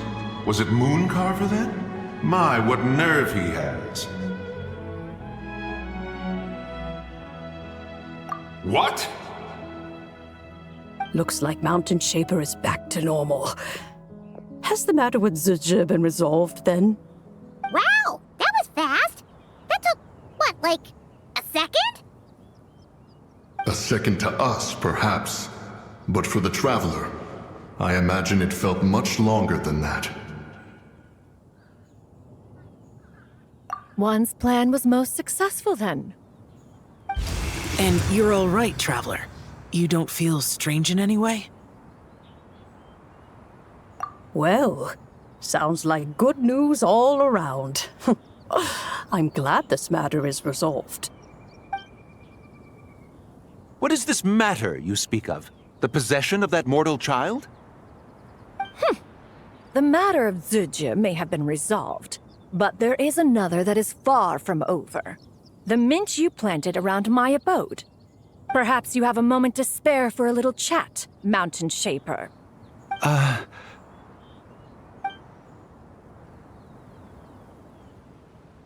You seem reluctant to talk in detail about what happened with Zibai.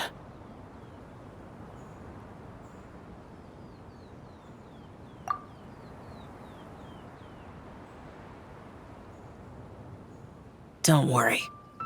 I won't ask you to reveal her secrets to me. And I doubt the other Adepti will either. Huh? You don't want to know what happened? The expression on your face. I know it well, Traveler. It's one I've seen Rex Lapis wear on many occasions. Whatever you learned, it must be too heavy to share. But you're okay, right, Traveler? That deadly self didn't hurt you, did she? Well, as long as you're not hurt, Paimon doesn't need to know anything else. Even so, I hope you feel like you can entrust me with it. If I learned anything from our time together, it's that one should not have to shoulder such a weight alone. Not to mention that certain knowledge brings danger in its wake. I would never want you to feel forced to be the sole keeper of such secrets. Yeah, kind of like how how one person can't finish a whole slime, you know? Better to grab a bunch of friends and eat it all together. Exactly! Wait, no! Paimon's just saying we've got loads of friends who'll be more than willing to lend an ear.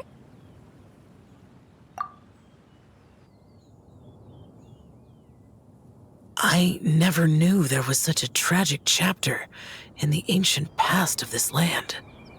So, the people of that nation worship the White Horse Adeptus as the god of soil and grain. It would seem, then, that Rex Lapis had a similar reason for withholding the details of his recent trip. I've often wondered if he had companions to stand by him before we met, or if he was forced to face things alone. Regardless, Lantern Rite takes place in 2 days. Let's meet back up again there. If there's no news of Rex Lapis by then, we'll have to come up with a plan. Fingers crossed it all goes well.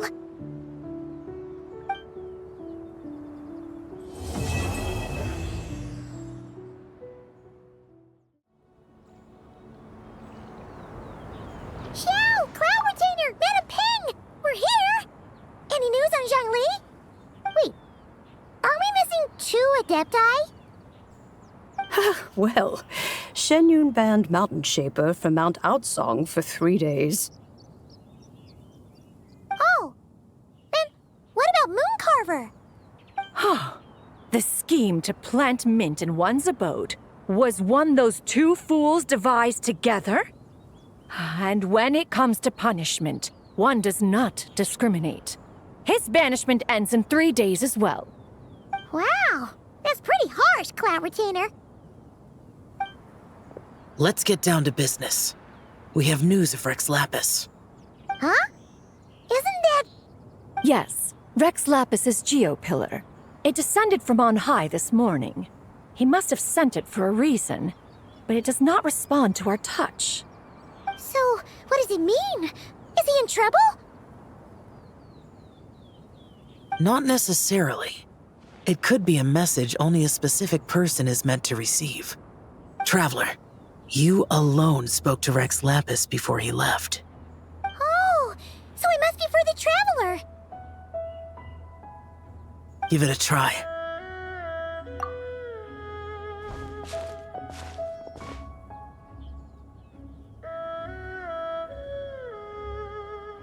Come to the spring on Mount Qingse.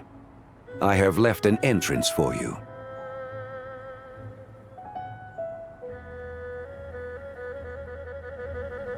Well? Just as one surmised, it seems that Rex Lapis will not countenance our involvement in this matter. That would not surprise me in the slightest. He's always had a soft spot for the Traveler, after all. But be that as it may, we have served Rex Lapis for millennia now. In other words, I'm sure this has nothing to do with favoritism. He's probably just trying to protect us. That's right. So you mustn't let your guard down, even if Rex Lapis is by your side. All right, let's get going. We'll try not to keep you all waiting.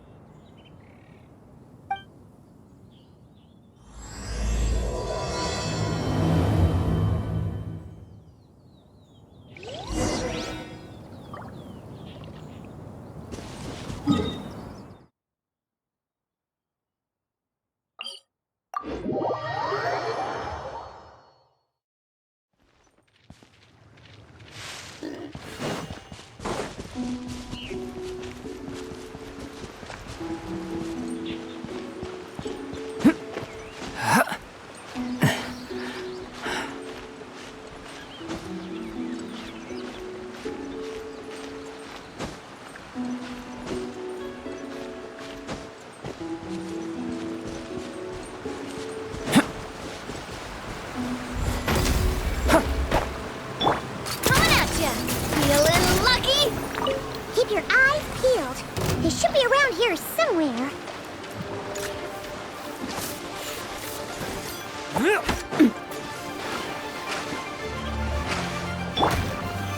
solidify!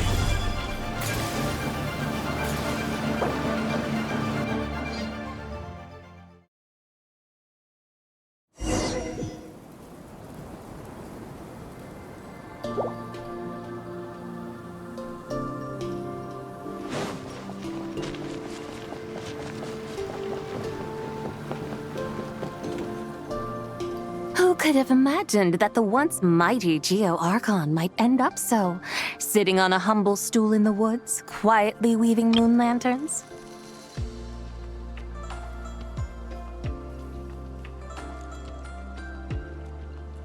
You really do look like an old man now. This is a Shao lantern, not a moon lantern.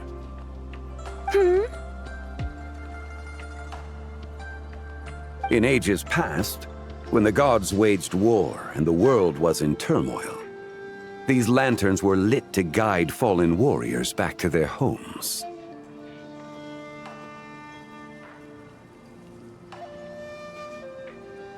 Had you tarried in the mortal realm for but a little while longer, you might have become quite accustomed to them. Even so, it bears such a striking resemblance to the moon lanterns they used to offer up to the heavens. Could this truly be mere coincidence? Perhaps in some sense it is, yet in another, it isn't. For instance, who is to say that some of Langan's magnificent jade did not become part of the very foundations upon which Liyue Harbor now stands? It is conceivable that this ritual was transmitted in such a manner too. Now, let's not let ourselves get carried away. For all its splendor, do not forget that, in the end, even Langan could not escape its heaven-sent fate. Alas, it is just a pity that the little creatures of this world may never again lift their eyes to the moon, even should misfortune befall them. But you, Geolord, now that you rule this realm, why take the trouble, not to mention the risk, to visit one who bears such profound guilt as I? Are you not afraid that you might be sullied by the curse of time that was laid upon me? There is no risk to speak of. At least, not in comparison to that which you took when you defied the heavens all that time ago. As I have stated, time and again, it was not I who defied the heavens. Geolord, the ancient affairs of Langan have nothing to do with me, for I am but one of her deadly selves, severed before her demise. My name is not Zibai, but Zichao. Surely you did not take us for one and the same, solely on the basis that we may all assume the form of white horses? Sorry to break it to you, but you seem to have found yourself the wrong white horse. Anyway, do tell me, what urgent matter brings you here? Very well, then. I have come to ask for Zibai's shade. Oh? So, the Geolord has set his sights upon Zibai's human soul. And what is it that you intend to do with it? The world outside is changing. With the new moon's birth, the confines of the shadow moon are gradually disintegrating. In other words, the heavenly soul is set to return. Consequently, strange phenomena have manifested within Langan's former domain, leading to the earthly soul's reappearance as well. The last of the trio, the human soul, is in your possession. Most intriguing. My intention is to gather all three together, so that an old friend may finally make her return. I must admit, it seems that some remarkable affairs are coming to pass in the outside world. Yet there is one thing you seem to have overlooked, Lord of Geo. Back in the day, it was you that freed me from that painting. And afterwards, I took up arms in your name. Together we first subdued Chenyu Vale, then brought peace to Mount Qingse. It was for this cause that the contract between us was made. But now that the debt has been repaid, what cause have you to expect my aid? Zibai and I have long been friends. Given not only that you were manifested from a corrupt desire within her divine form, but that you also possess a fragment of her soul, How can you purport to be the wrong White Horse? I think you'll find that we are now as separate and distinct as any two beings ever were. What once shone with radiant purity has long become dust. What you see is no longer what it was. Oh, great Lord of Geo, should this still be unclear to you, I bid you take your leave. It seems that the fault lies in my own lack of consideration. As you wish. I shall let this matter rest. Wait! One moment, if you will. Should this not be your opportunity to propose a new contract? The part where you make me an offer I simply couldn't refuse? Even those puny mortals know how to haggle when striking their bargains. Should you, the famed god of contracts, not likewise strive for success through negotiation? Come now, enough with the posturing. It's time to name your price. Very well. I had, in truth, prepared a new contract for your consideration. I knew you would not come before me unprepared. Yet, you should know that I want for nothing, for I live in the mountains, carefree and untroubled. Occasionally, I even find sport in teasing the mortals who stumble into my presence. Then why persist in telling them those ancient stories? I speak of what transpired before the sky collapsed and the earth sank into itself. That is merely my way of passing the time. And what of it? Would any believe, much less remember, the ramblings of a mountain hermit? Those tales have long since spread throughout the mortal realm. Who? Should my words prove insufficient, I invite you to see the world for yourself. To this end, I have found you a pair of trusty guides. The Lantern Rite is presently underway in Liyue, and should prove quite intriguing for you. So this, then, is the contract you have prepared for me? Indeed it is. Think of it as a contract for a one-day festive excursion. Surely you do not hope to offer this in exchange for Tsubai's shade. The foundation of my very existence for a little excursion seems a little steep, wouldn't you say? Why not see for yourself? You can always decide afterwards. The final determination, of course, shall rest with you. Is that so? Then perhaps this deal might not be entirely off the table after all. Where then are these guides of which you speak? Hey, it's Xiangli! Oh, we've been looking for you everywhere. We thought you might have gone missing. You're here. So these are my guides. Well, well. They certainly look the part, I'll give you that. Guides? Oh, you poor innocent little creatures. The benevolent Lord of Geo has sold you to me, which means that for the rest of this day, you belong to me. Sold us to you? Just what have you gotten us into, Xiangli? The situation is not quite as dire as that would sound. I ask only that you accompany my Adeptus friend on a tour of Liyue. I would suspect that depends on how well you entertain me. Entertain you? Let us start with this Liyue harbor of which I have heard so much. Nowhere is quite so fascinating as a place teeming with little mortals. How come this Adeptus sounds so different from what Paimon imagined? Okay, we'll take care of it. Get ready to find out why they call Paimon the best travel guide in all of Tibet.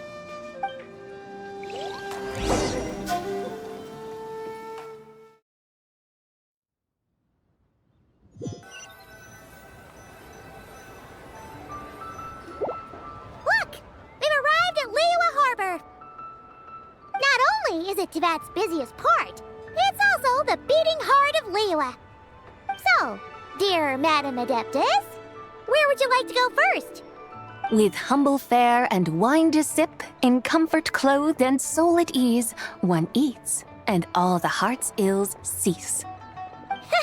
So we're heading straight for the good stuff?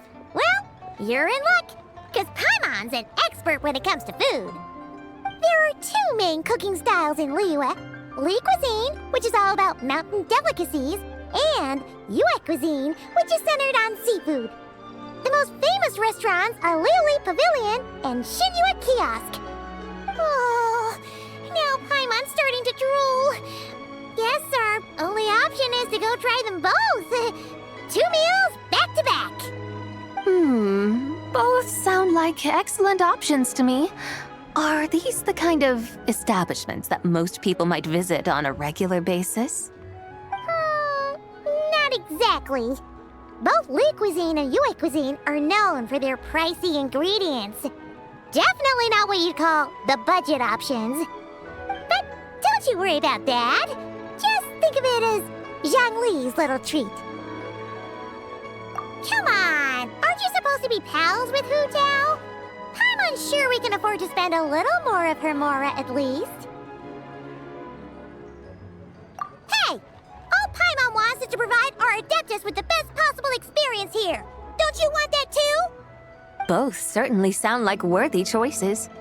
Just now, though, I happened to see a porter pass this way.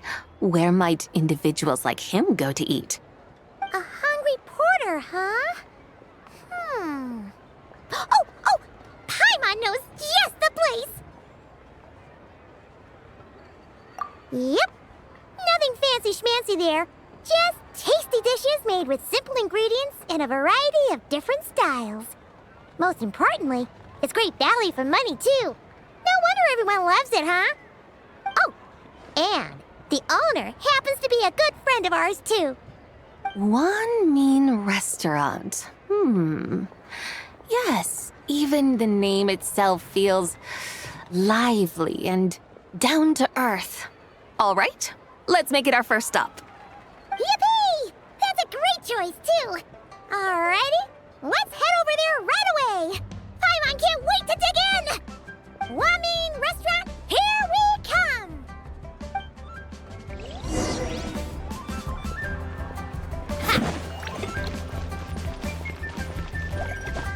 Hup, hip.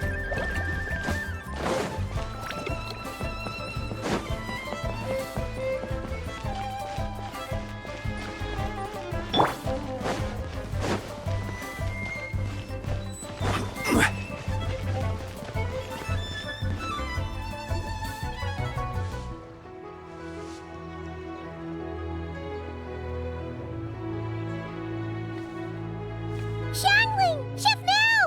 We're here! Oh, hello there. What a surprise to see you two. Welcome, welcome. Hey there, Traveler and Paimon. We're a little busy today, so grab a table while you still can.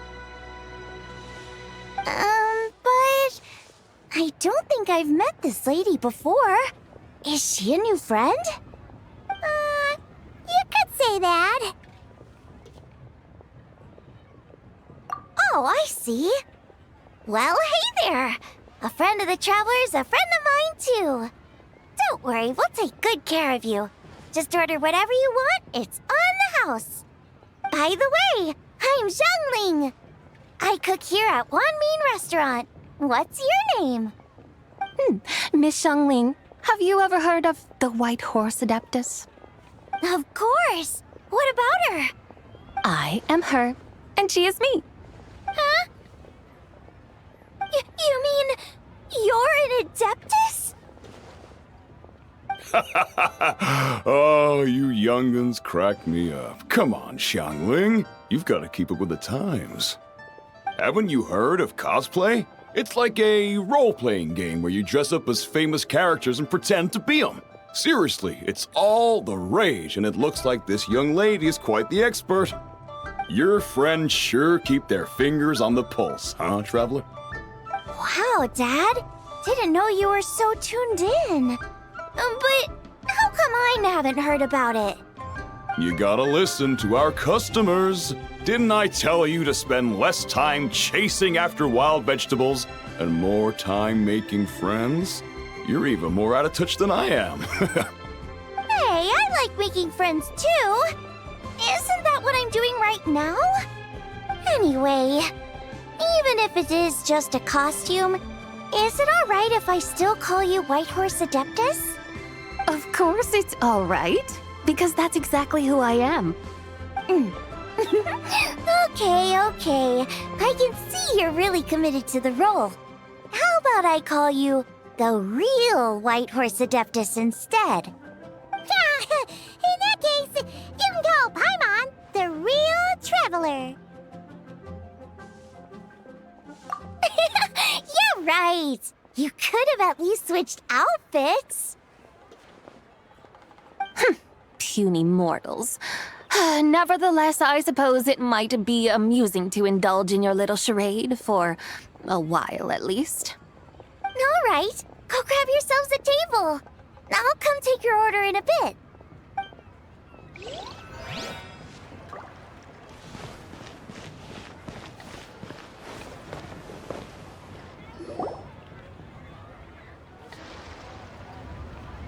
Hello. May I ask if Miss Xiongling and Chef Mao are here? Yeah, they're just over there. Wait a sec. Aren't you? So, what would you like to... You're... Hello, Miss Xiongling. It's me, Lu Xiongxiong, the one who broke some stuff here at your restaurant a few days ago. I just wanted you to know how sorry I am. I honestly don't know what came over me. Please forgive me. Oh, it's you. You really gave me a fright that day, young lady. You didn't actually get food poisoning from our blackback perch stew, right? Come on, Dad. She's come to say sorry. It's all right, Miss Lu. You must have been feeling a bit off that day. You're looking so much better now, though. Why don't you grab a table, too? This one's on the house. No, I couldn't possibly.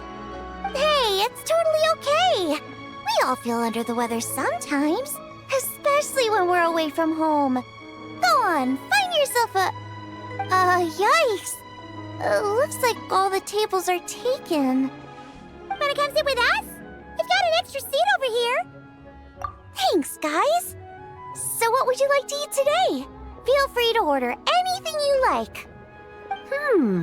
I should very much like to sample your renowned poisonous blackback perch stew. It wasn't poisoned. That was all on me. So that's one portion of blackback perch stew. How about you guys? Paimon wants...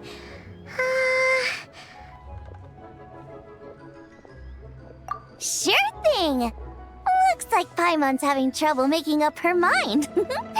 Anyway, I guarantee you'll love it. Let me think. Well, since the blackback perch stew is on the spicier side, I guess it makes sense to balance it out with a serving of stir-fried shrimp. And since it's Lantern Rite season, you better try out the triple-layered consomme and come and get it too! Those are our seasonal specialties. As for the carbs, since we've got a full table, how about some right at home? Along with our special chili mince cornbread buns. Trust me, you won't be disappointed. Then for dessert, I'll whip you up some Lucky Snow Delight. I just came up with it a few days ago, and I can't wait for you to try it.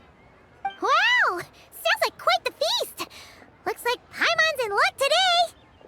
Am I the only one who thinks that's way too much? Not at all. Don't worry, I know what I'm doing. And to top it all off, our star dish, Adeptus Temptation. You should know that we don't often serve this here at Wanmin Restaurant. But since this is my first time cooking for the White Horse Adeptus, I'm pulling out all the stops. Okie dokie, just sit back and relax. I'll have your dishes out in no time. Hold on. did I just hear Miss Xiangling mention the White Horse Adeptus? You did indeed. And you're looking right at her. That's a joke, by the way. She's cosplaying. Oh, I see. Phew, almost believed you there for a moment. Tell me, little one, what business might you have with the White Horse Adeptus? It's a long story. Basically, a while back, I took part in an archaeological dig over at the chasm. While we were there, we discovered a number of relics. Our findings show that they date back to the era of Long Gone, an ancient nation whose people are said to have been the ancestors of some of the modern-day inhabitants of Chenyu Vale. And why might such matters concern the White Horse Adeptus? Because some of those relics not only seem to contain textual references to her, but even depictions of what she looked like. There have long been legends claiming that the White Horse Adeptus was a deity of that era, but there are plenty of other theories out there too. If I could just locate some more detailed records, I'm sure we'd be able to find out so much more. So you're into history? Well, to tell you the truth, I actually joined the archaeological team by sheer accident. But once I'd started down this path, I knew that I wanted to make something of myself. Recently, though, things seem to have taken a turn for the worse. Still can't believe I caused such a mess and even ended up hurting someone. Oh, so you're considering becoming a martial artist now instead? No, I mean, they weren't seriously hurt. It was just a few scratches, and they let it go after my mother compensated them. Either way, my career is pretty much over. And even though both the victim and the Ministry of Civil Affairs say they won't be pursuing the matter any further, my father says he's going to punish me according to our family rules. Family rules? Yeah, he's decided to ground me. I'll have to return to Chaoying Village after Lantern Rite, and goodness knows when I'll be allowed to leave again. Wow, that's harsh. Sounds like the kind of thing only rich, super traditional parents would do. We're not exactly rich, though. All we own are a few tea fields in Chaoying Village and a guest house in Liyue Harbor. A guest house? It isn't Baiju Guest House by any chance? Yep, he's my grandfather. So you've heard of the guest house before? Small world, huh?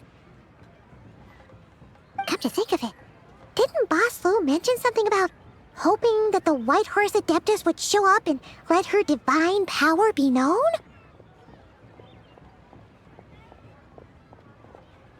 Sure, but Paimon's guessing this wasn't exactly what he had in mind. Little one, it sounds to me that your family is rather well off after all. What then drew you to archaeology? Why subject yourself to such unnecessary hardships? Even if I stayed at home, there's no guarantee I'd lead a nice, easy life. Just look at my father. Recently, my grandfather put him in charge of the guest house, and he came up with a bunch of ideas right away, starting with changing its name. That didn't turn out well, though. My grandfather yelled at him for days, even calling him a bad son, and they still haven't let it go. Oh! Paimon thinks we might have heard about that too. Long story short, being dependent on others is never fun. You just end up being completely under their thumb. That's why I want to make it on my own out here, no matter how hard it is. After all, as the saying goes, to rise above others, one must endure the hardest of hardships. What's so funny about that? You poor, innocent little creatures never fail to amuse me.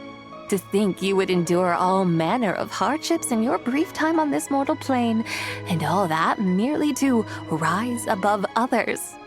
I would have thought that the wiser path would be to simply roam this world as I do. Huh? Tell me, what is it that you truly delight in? Archaeology? Martial arts? Tea planting? Or perhaps the keeping of a guest house? What I delight in?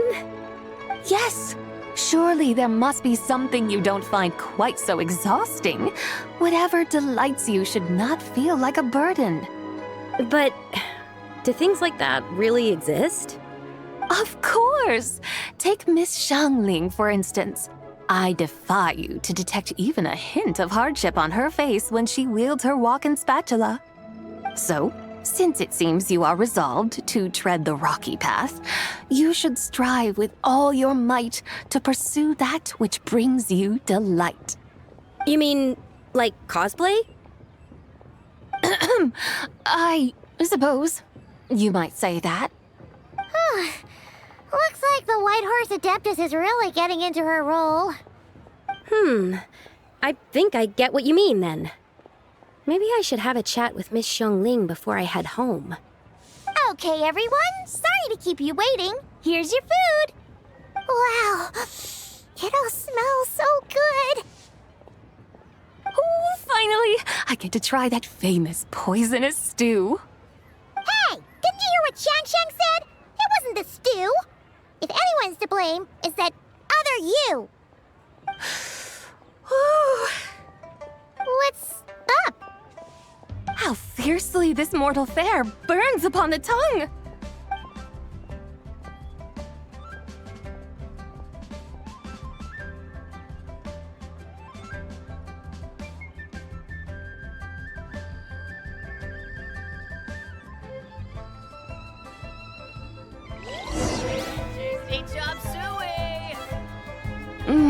Most satisfying as poisonous stews go.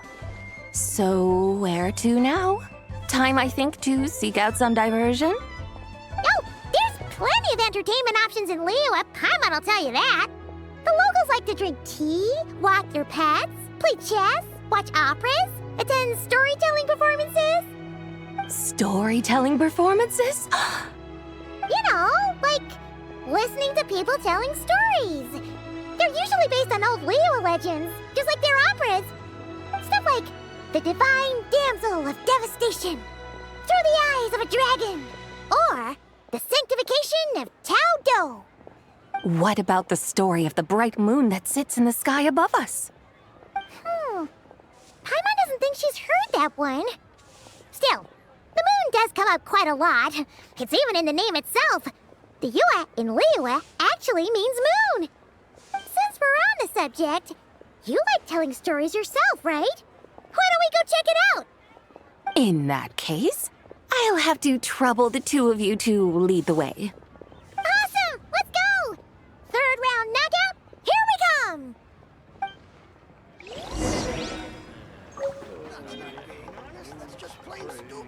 Wow. Liyue is really better.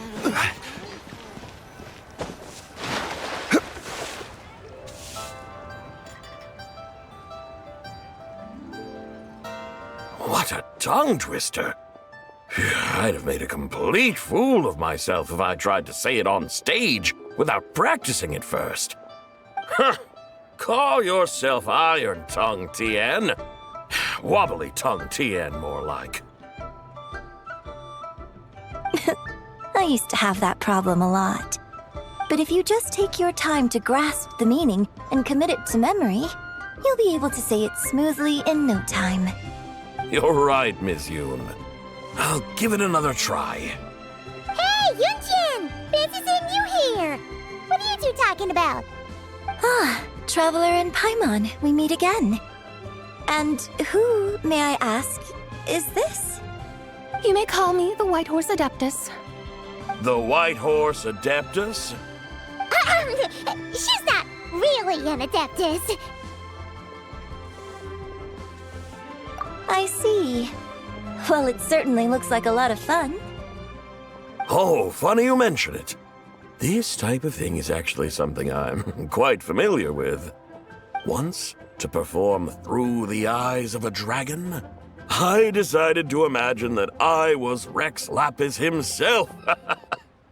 It was the only way to truly inhabit his mindset and understand his resolve to quell those demons. Sounds like you just wanted an excuse to feel all big and powerful. Hey, that's You just don't understand how inspiration works. You're one to talk.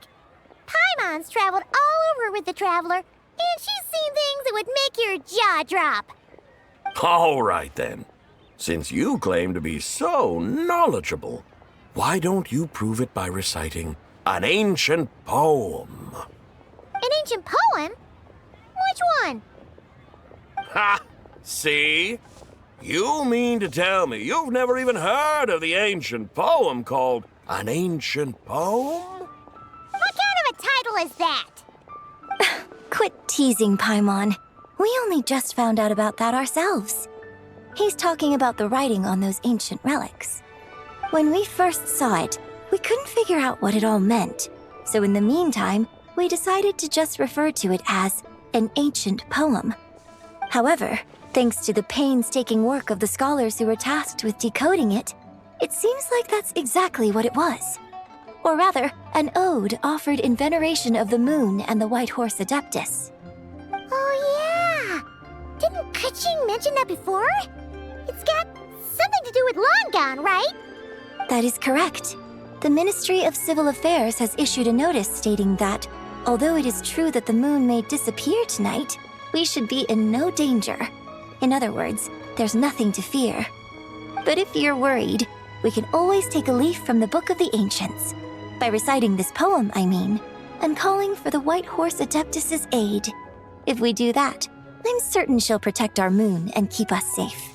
Whoa, seriously? Paimon has to get a look at this.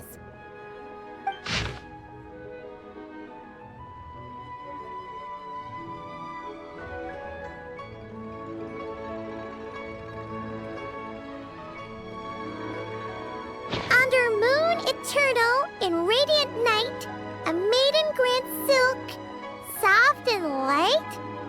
What in Tibet's that supposed to mean? Under moon iridescent, in night divine, blah blah blah, something cloth so fine. Something about fields being plowed, something else about seeds being sown from the earth. Seriously? What is this? The fields are plowed, the seeds are sown, and from the earth, life is grown. Whoa! You did that without even looking! Bravo! Bravo! We have an expert in our midst. Looks like this young lady really does know her role inside out. If I didn't know any better, I'd have taken her for the real deal. That's because I am the real deal. That's the spirit. This is exactly the kind of mindset I was talking about. Behold, mortals, I am none other than the indomitable Rex Lapis himself. Kneel before my godly splendor. Believe me, young lady, I know exactly why you do it. Back in the day, I was just like you. I must say you are rather amusing as mortals go. Miss White Horse Adeptus, it is a great pleasure to make your acquaintance today. I have some questions regarding the poem, and I was wondering, perhaps, if you might be able to shed some light on it? You want me to explain the full meaning of its verses? Your guidance would be much appreciated. Fascinating. Tell me, do all the people of Liyue still express such reverence for the ancient ways? Well, it's true that we hold a deep fondness for our history, but it is hardly our only pursuit. One of my good friends, for instance, is even more devoted to the modern Fontanian art of rock and roll. Exactly! And don't forget, great practitioners of the role-playing arts walk among us too. People like me and you, young lady. Yes. So rather than placing too much emphasis on our reverence for the ancient ways, it might be better to say that here in Liyue, 100 passions bloom, each with a voice of its own. I see. Then, I suppose it wouldn't do any harm for me to enlighten you. In truth, it is but a simple poem of blessings. Its meaning is this. As the eternal moon rises in the night sky, a maiden adorned with lustrous jade descends upon the earth. She blesses the kudzu vines and mulberry leaves so that they may be used to make coarse cloth that is nevertheless soft, light, and comfortable to wear. As the iridescent moon rises in the night sky, a maiden adorned with lustrous jade descends upon the earth. She blesses the kudzu vines and hemp so that they may be used to make fine, luxurious cloth. As the frost moon rises in the night sky, a maiden adorned with lustrous jade descends upon the earth. She blesses the mugwort and artemisia so that they may be perfect for divination. So she really did come down from the moon? She shows the people how to use the plow and spade to purge the land of weeds, till the soil, and heap up the earth to make it fertile. Then with the hoe, she teaches them to sow their grain, bestowing the promise of life upon every seed. She blesses the millet and the beans, ensuring that their stalks and vines stretch forth without end. She graces the wheat and the rice, so that their heavy heads are filled with plump, glistening grain. Sounds like she's a real pro at all this farming stuff. The fruits of the field are harvested and brewed into sacred wine for honored guests. This we reverently present to the divine maiden, with every ceremonial step flawlessly observed, so that she may witness the depth of our piety and respect. Oh, divine maiden, how can your graceful presence in the sky not seem like that of a fairy descending from the heavens? Oh, divine maiden, how does your pure and radiant form not resemble the guardian spirit of our land? I send my heart's desire, ascending to the heavens, beseeching you to grant us good fortune and blessings in the coming year. Huh? So, that's what it's supposed to mean? I find myself speechless, moved beyond the power of words to convey. Oh, young lady, you have shown me the heights to which a true role player might aspire. A truly remarkable performance. I did not anticipate that anyone could unravel this poem with such depth and clarity, and so soon after the Ministry of Civil Affairs noticed, too. I'd even begun to consider myself somewhat versed in the matter, but as they say, there's always someone more knowledgeable out there. Allow me to extend my thanks to you, Miss Whitehorse Adeptus. You are far too humble, young one. I must confess, it is I who have been surprised, not only by you, but also by this Liyue harbor of the present day. Ah, so you're not from Liyue. And what, may I ask, has surprised you about it? Oh, it's nothing really. Just some old memories scattered here and there. Very well, my guides. I suppose it is time we set forth on the next part of our excursion. I'd like to go see that wharf now. What say the two of you? No problem! We'll take you wherever you want. Oh, leaving so soon? Before you go, allow me to introduce myself. I am Yunjin, director of the Yunhan Opera Troupe. May I ask your name in return? My own name is scarcely worth mentioning, but since you asked, perhaps I'll tell you the title of that poem instead. Huh? So, it isn't actually called an ancient poem? Of course not. Its real title is Odes of Long, Zibai. Odes of Long, Zibai. All right then, until we meet again.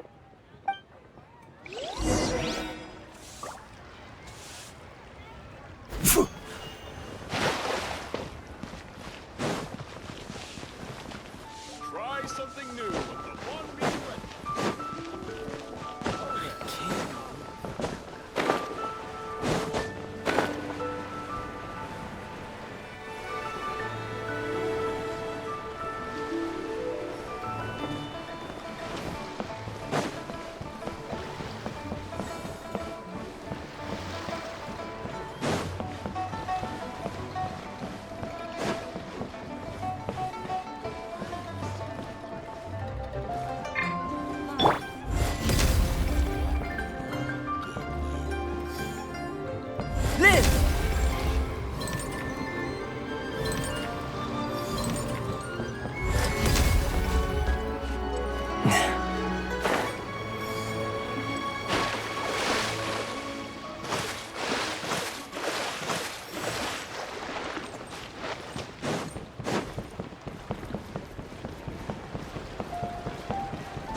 Ganyu! I almost forgot to mention. On my recent trip to Notcry, I came across something really fascinating in the Frost Moon Scion's library.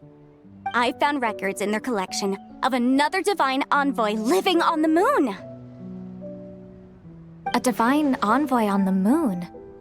You don't think it could have been referring to the White Horse Adeptus too, do you? No way to say for sure. Still, the similarities between our legends are intriguing, to say the least. Isn't it amazing? Especially when you consider how far apart we are. It truly is. We might live in different lands, but when we look up at the night sky, we all see the same moon and stars. Right? It's like we're all bound together, no matter where we are. When you think of it like that, it's almost as if our friends from other nations will be right here celebrating with us. Isn't that a wonderful thought? No wonder you were so excited to go see the giant lantern when you first got back. Sounds like you're a real fan of the White Horse Adeptus, huh? I guess you could say that. Just a pity she's so elusive. Even Granny's never met her, you know? Maybe she really is just a legend after all. Hey, Yanfei and Ganyu! Trust, Paimon. The White Horse Adeptus is as real can be. Huh? Oh, look! It's the Traveler and Paimon! Feels like I haven't seen you two in, like, forever. Happy Lantern Rite. It's so good to see you again. Hey, you two. Happy Lantern Rite. Did I hear you right just now, Paimon? Does that mean you've actually seen the White Horse Adeptus? She has indeed. And now, so have you. Huh? And you are? Why, who else? The White Horse Adeptus, of course. Could you maybe start with something else next time? You're the White Horse Adeptus? That's right. Allow Paimon to introduce you to our new friend, Zichao. She's been low-key obsessed with cosplaying the White Horse Adeptus ever since we met her. I see. Well then, greetings, Miss Zichao. My name is Yanfei, and recently I've been low-key obsessed with learning everything I can about the White Horse Adeptus. I'm sure the two of you will get along like a house on fire. Oh, and by the way, I'm Ganyu. So, Miss Zichao, you must be here to see the giant lantern too, right? A horse-shaped Zhao lantern? Is that what I think it is? That's right. A lantern made to honor the White Horse Adeptus herself. Isn't it gorgeous? Huh? What are you laughing at? Both the lantern and myself. What do you mean? Oh, this lantern truly is an artistic masterpiece. But tell me this, have any of you ever seen a horse before? Come to think of it, Paimon can't remember ever actually seeing one herself. What about you, Traveler?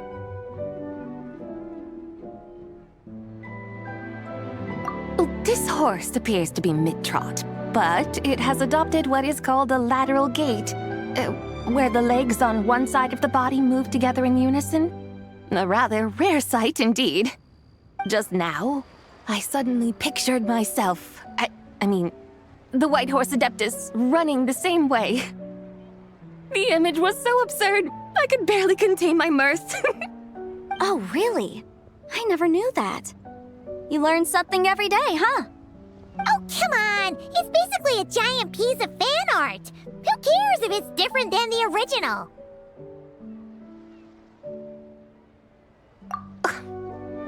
I was merely laughing at my own ignorance. I came here thinking that the White Horse Adeptus's tale had been long forgotten.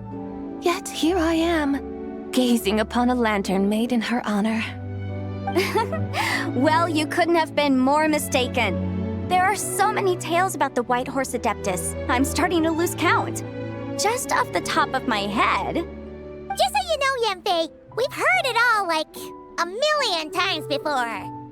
Aha! But there's one thing I can guarantee that you haven't.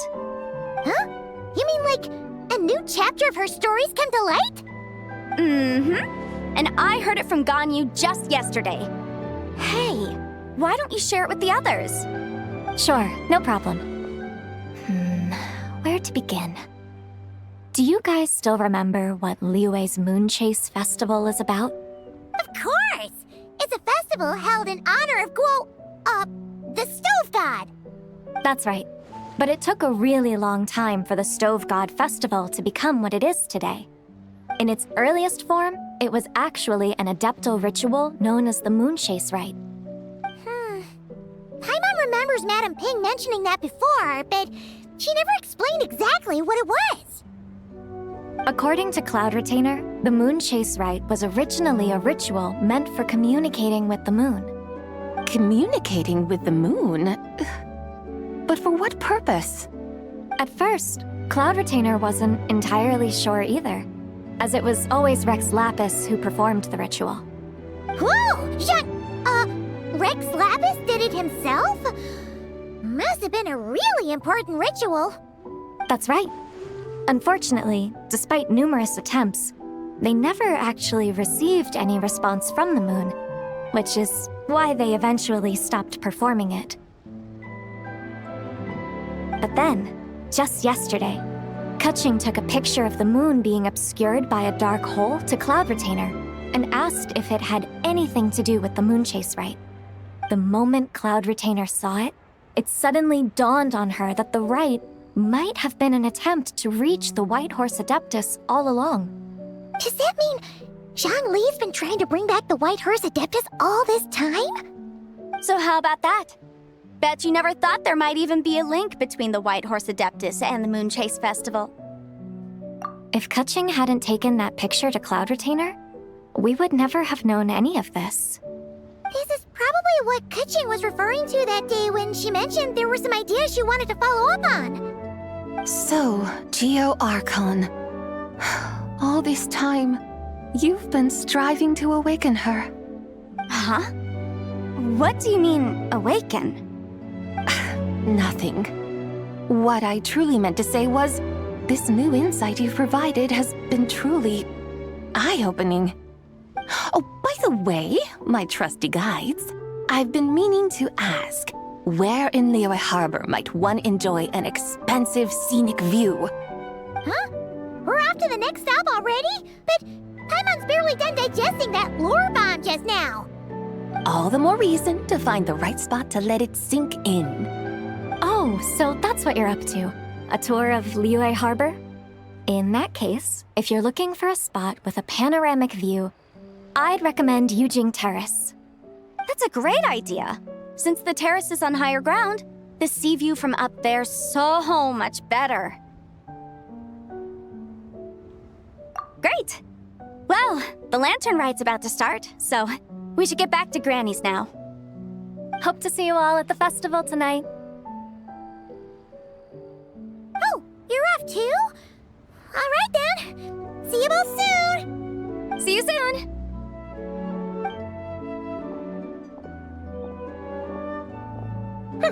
Very well, my guides. What are we waiting for? Okay, you're the boss. Eugene Terrace it is. After all, the customer's always right.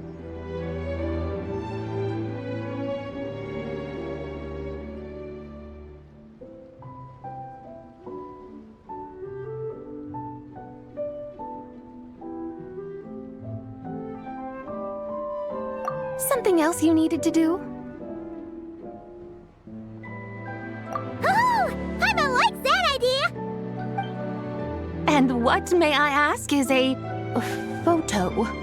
It's this awesome invention that lets you record moments in the blink of an eye. Except, you've gotta try not to actually blink. Oh? What must I do in preparation then? Nothing.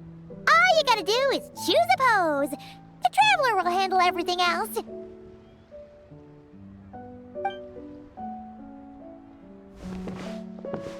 Come on, let's give it a try. Look! Paimon gonna call it. The White Horse Adeptus meets the White Horse Adeptus in Liyue Harbor.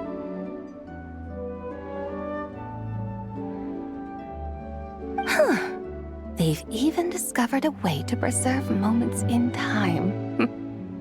Now I truly am curious to witness what else these mortals might accomplish. Very well, let us proceed. Eugene Terrace lies in that direction, does it not? Hey, wait for us!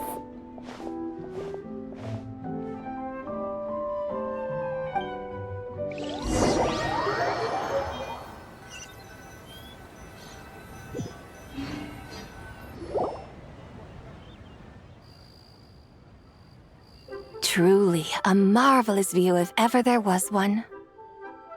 It seems the charm of this Liyue Harbor is only heightened by the sun's dying light. And soon, people will start releasing their shell lanterns to mark the most important day of the year. Practically everyone will be with their friends and family, eating a big meal, chatting, and even setting off fireworks. Trust Paimon, it'll look even more amazing then. What do you say? Want to stay to see that? No need. Let us bring this weary day to a close. Weary day? You mean, you didn't enjoy your tour? I had imagined you would arrange for me to witness some grand spectacle. Perhaps the descent of divine beings, the manifestation of the sacred before mortal eyes, or the appearance of a selfless hero come to aid the helpless and downtrodden. Or, should that not come to pass, then at the very least spend a little more coin. For that, it seems, is how one finds true enjoyment. Alas, but there was none of these. Instead, we merely filled our bellies, listened to tales, and gazed upon a crude imitation of my likeness. And now the sun begins its descent. What a day of quiet tedium.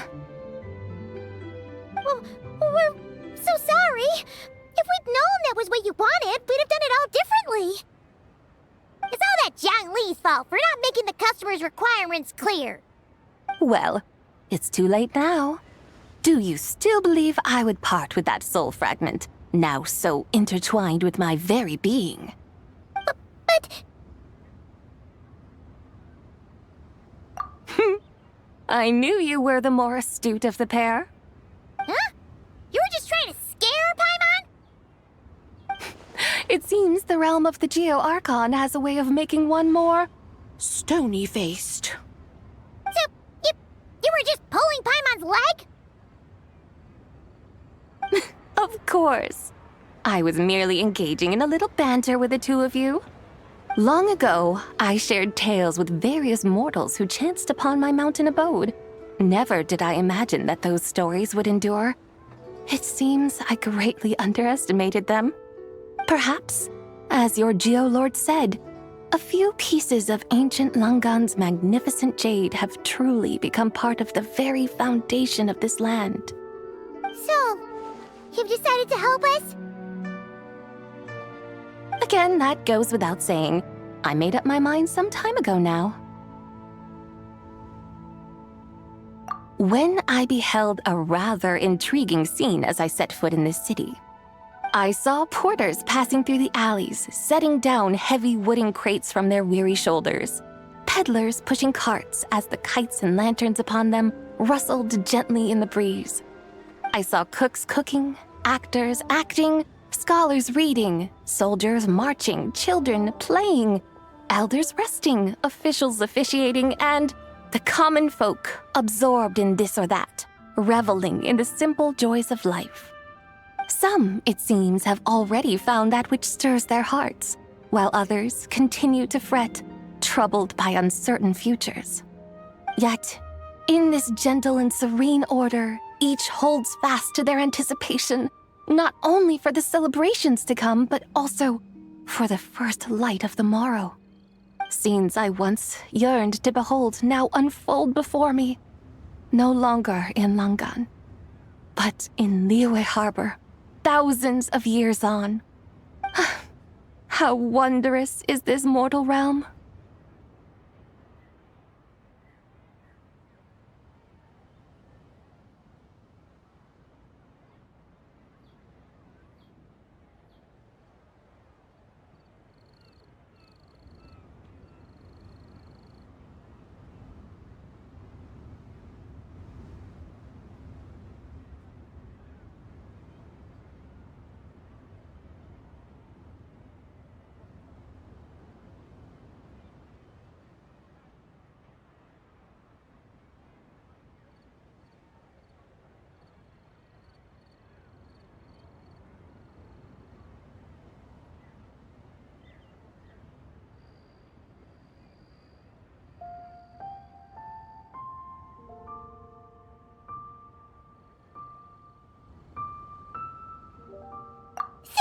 Horse Adeptus.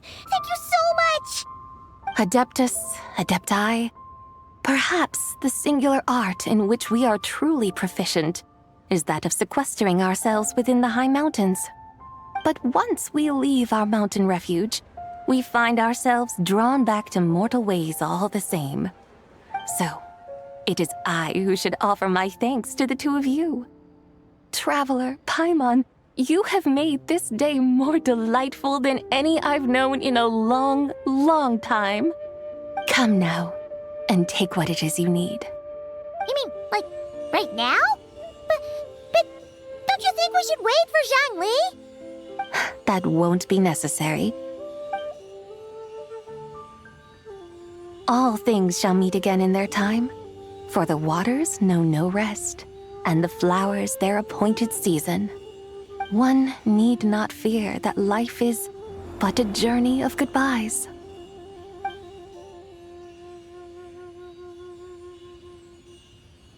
Is she gone?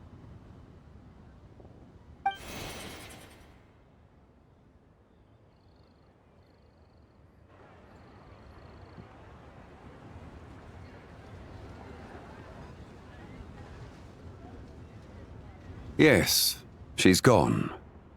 A deadly self is formed from the body's impure vapors, so naturally it cannot survive long in this world.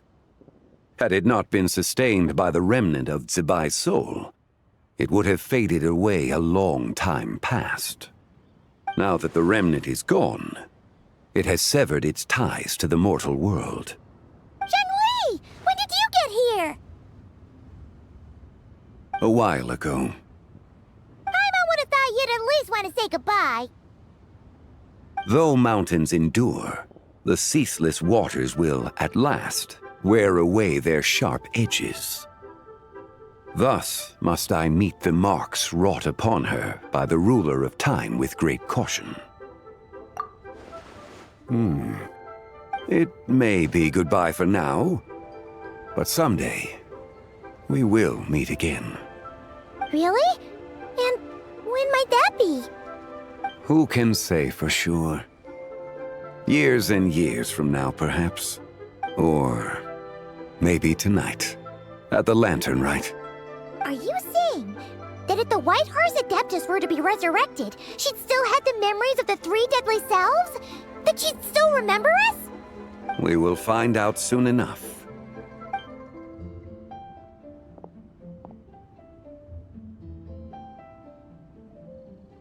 It is time. The rite is about to begin.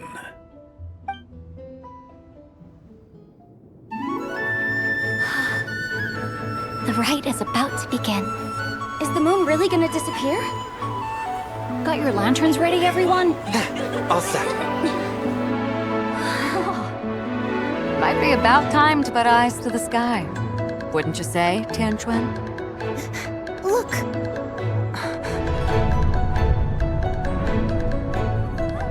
When the sun's out, eat the sun. When the moon's out, eat the moon. Whoa, is this the lunar eclipse?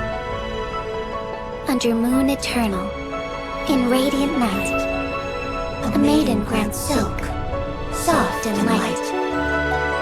Under moon iridescent, in night divine, a maiden grants fiber and cloth so fine. Under moon of frost, in night so great, a maiden grants tools to divine our fate. The fields are plowed, the seeds are sown, and from the earth, life is grown. The seedlings stretch, the crops do rise, and all unfolds before our eyes. Fruits are gathered, sweet wine is poured. These gifts we offer to our Lord. Pure is heaven, so fair and bright. She shines as light in this dark night. And with her does this, wish take flight.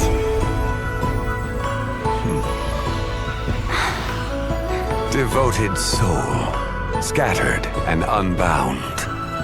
Let this lantern guide you home. By its light be found.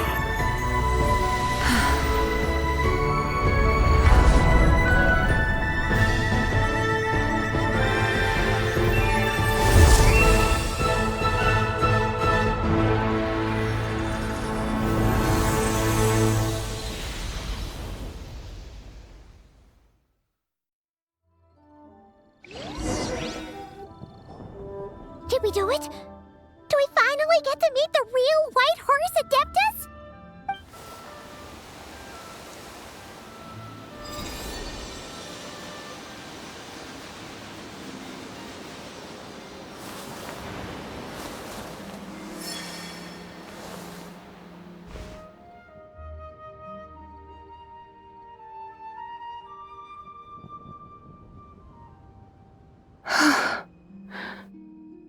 This place.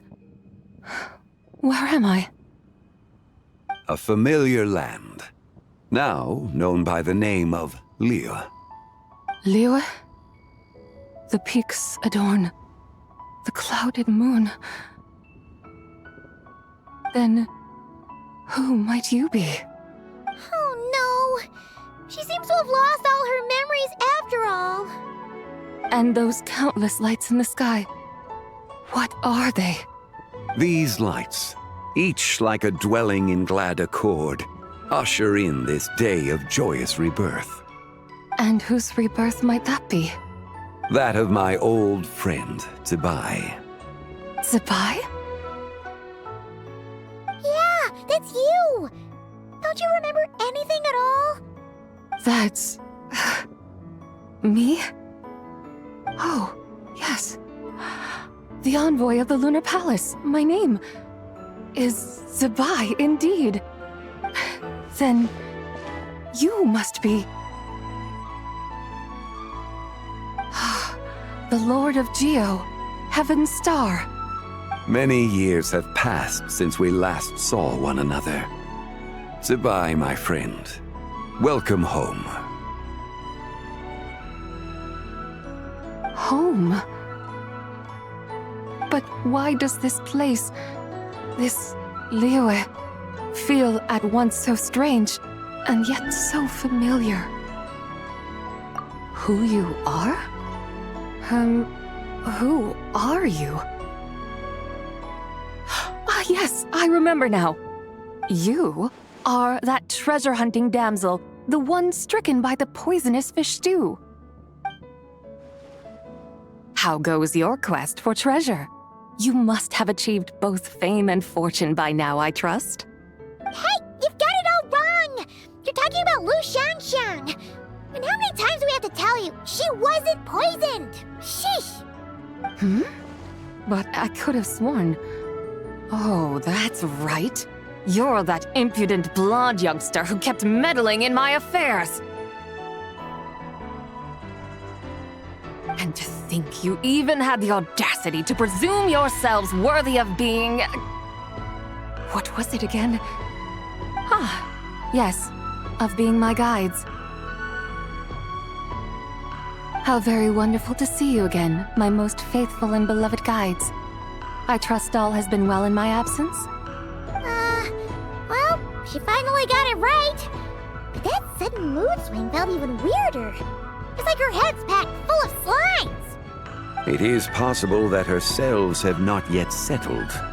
After all, they've only just been brought back together. It may be some time before she fully recovers. Huh? You mean, kinda like she's still half asleep? That I cannot say for certain. Perhaps a few days, perhaps a few years. A few years? Mortal years are but a poor measure when divine beings tread the realm of dreams. Well, if you say so. Anyway, at least she's whole again, right? That already seems like a pretty good outcome to Paimon. Yes, there is little cause for worry. We need only wait and let time take its course. Say, what are those little creatures over there up to? Celebrating Lantern Rite, of course. And those lights up in the sky? Those are all Xiao lanterns. This year, each and every one of them carries a little wish inside. Lantern Rite. Then, may I join in too? Of course! Why else do you think we've been running around like headless chickens these past few days? Tell you what, Traveler, why don't we take the White Horse Adeptus out to celebrate? Who knows? Maybe seeing some familiar faces might help her find her feet?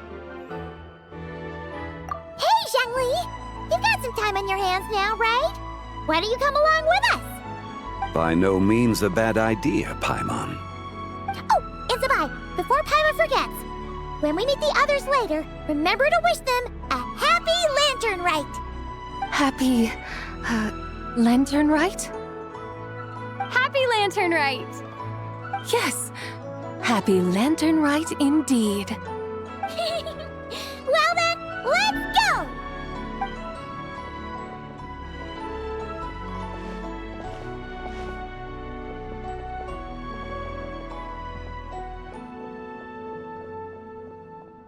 Lantern Rite.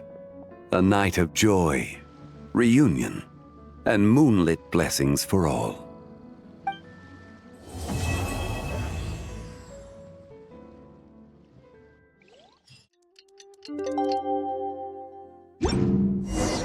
Paimon wonders how the White Horse Adeptus is getting along.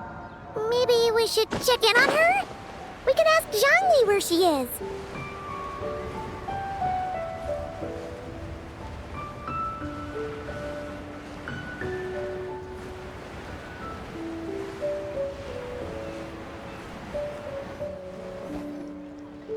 Oh, looks like Zhangli hasn't stopped by for tea today. Hey, are you two looking for your friend?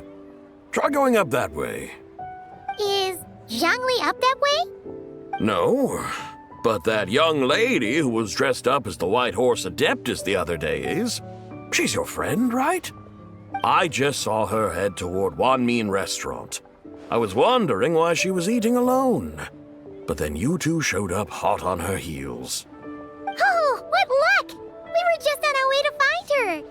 But what's she doing at Wanmin Restaurant? I have no idea. I said hello, but she completely ignored me. She couldn't have forgotten who I am, right? I mean, we're kindred spirits, aren't we? Maybe she's still half asleep, but her brain might be a little fuzzy. Oh, that makes sense. I was wondering why her eyes were so red. Her eyes were red? Oh, that doesn't sound good. You young people, staying up all night because you think you're invincible? Look at your friend. Missing out on sleep so she can pretend to be the White Horse Adeptus. That's where that leaves you, you know. A word to your friend from someone who's older and wiser. She really needs some rest. Paimon won't be so certain about the older and wiser part. Yeah, what was that? Hurry along, then. Oh, and don't forget to come back and check out my Rex Lapis cosplay when you're done.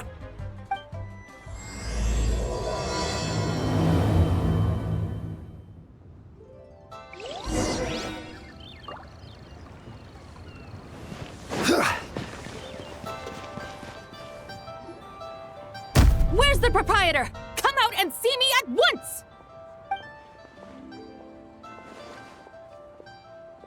Xiangling and Chef Mao aren't here right now. What can I help you with? And who might you be? My name is Shenhe. I work here at Wanmin Restaurant. Shenhe. Shenhe. Are you that crane adeptus who loves planting mint? It's been a few days. Have you improved your gardening skills? Did you manage to cover the slopes with mint? Mint? I don't know anything about mint. But I am familiar with Qingshen and glaze lilies. Ha! Already casting mint from your mind. How can a practitioner of self-cultivation be so fickle, chasing after every new plant that catches their eye? I'm not sure I get what you mean. Are you delirious from hunger? Would you like something to eat? Shenhe! White Horse zibai! So this is where everyone is! Traveler, Paimon. It's been a long time. Happy Lantern Rite. Is this customer a friend of yours? Don't mind her, Shenhe. She's just a little cranky because, she didn't sleep well last night and she's only just woken up. Look how red her eyes are. I see. In that case, Miss Zibai, I have a tonic here infused with Xingshen. It's cool and soothing when applied to the eyes. Would you like to try a few drops? Stop right there! Who are you two noisy children? Hey! Have you forgotten about us already? Guides. Yes, I seem to recall something about some guides. Ah, yes, now I remember. What luck! I was just looking for someone to show me the way to Elong Wharf. Huh. Is she starting to come around? Someone requested my help in purchasing some tea leaves. I was informed they have discounted prices during the festival and that I shall get a good deal there. Tea leaves? This sounds like Zhang Li's doing. He sure knows how to get people running errands for him. Your friend Zhang Li initially requested the most expensive tea, but then a young lady in a hexagram hat mentioned he'd burned through the Wangsheng funeral parlor's yearly expenses at an exhibition a few days ago. As such, he is only permitted to buy items that are discounted this month. Oh, that's his boss, Hu Tao. It's about time she realized the problem and put a stop to his spending sprees. Oh, I see. So that's why you're here. Unfortunately, Wanmin Restaurant doesn't sell tea leaves. If you're truly in need, I could gather some wild tea from the mountain slopes. You don't sell tea leaves? But I remember your boss, Miss Lu, saying that she owns tea fields. You really should get some rest. The person you're talking about isn't the boss of Wanmin Restaurant. She's just like you. She came here to eat. Is that so? Life really is full of surprises. What surprises? Your brain really is as gooey as a pack of slimes. I can't believe Zhang Li entrusted you with going all the way to Yilong Wharf and buying tea. That would be excellent, my dutiful guides. Ah, yes, Miss Crane. I apologize profusely for my improper behavior just now. Please forgive me. I completely understand. Master often says that the human body is like a mechanism in need of regular maintenance. When a person cannot rest at night, they are sure to become irritable and on edge. Miss Crane, you appear reasoned and compassionate on the surface, yet I sense dark forces churning within your spiritual core. Those red ropes you wear are what bind them, am I correct? Oh, you can sense that? Indeed. I also sense that with your strength, you might try undoing one or two of those bonds when training. Untie Shen has ropes? Wouldn't that be risky? Though the use of red ropes to bind the soul is a wondrous technique, practitioners must eventually learn to break free from external aids and look within themselves for restraint. Master has told me similar things, but I am not ready yet. Your self-cultivation has progressed far enough. Then I will seek further guidance from my master. If you still have doubts, you can find me at the Baiju Guest House. I'll be taking up residence there for a while. For now, my dutiful guides, let us be off.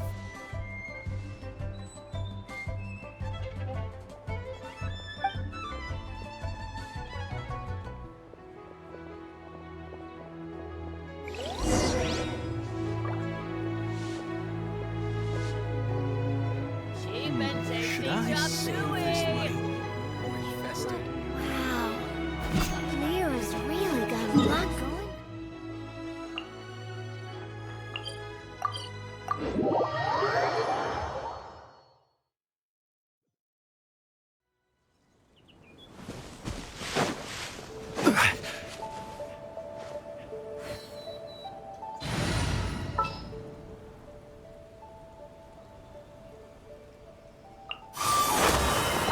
One is fast on one. Aren't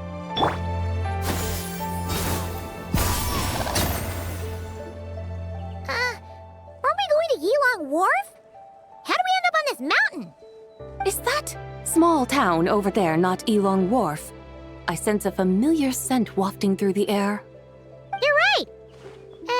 for the smell part. Paimon doesn't smell anything. That is because this scent is the essence of jade, which can nourish the spirit. Oh, yeah! Shenyu Vale does have a lot of jade, but Paimon didn't think jade smelled like, anything. Naturally, this has reminded me of something. Hmm? And what's that? A few simple tricks for mastering one's power.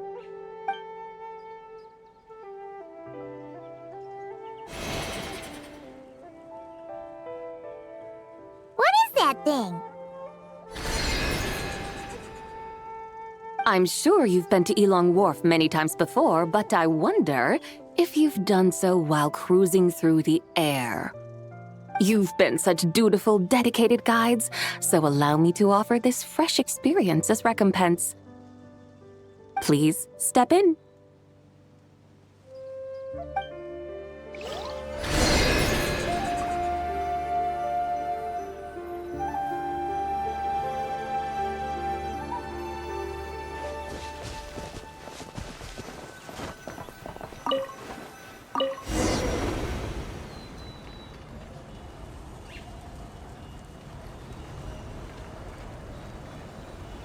This is amazing! Paimon feels just like an Adeptus flying through the sky. What is this thing? I created it from my memories of the chariot of the Lunar Palace. Many years have passed since I last laid eyes upon it, so there may be some discrepancies. Nonetheless, it is functionally much the same. A lunar chariot? Wow! Paimon never imagined she'd get to ride in one! So, Zibai, does that mean you used to work on the moon? Work. That's an interesting way to phrase it, though I suppose you are correct. I was once an angel, a member of a race tasked with guiding humanity. Then, graced by serendipity, I became a moon envoy. Huh? What's a moon envoy? Some kind of super important angel? As you would understand it, a moon envoy is a job title. Any angel, or non-angel, can become a moon envoy. Does that mean you're not the only one? Of course not. Though my memories are still hazy, I vaguely remember some of my colleagues. There was one who liked to take on the form of an ibis. An ibis? Could it be... Can all moon envoys turn into animals? Does that mean Rauma could take that job? She can turn into a deer, and moon chanters are some sort of Luna envoy anyway, right? Moon chanter? I have no idea what those are. Oh, okay then.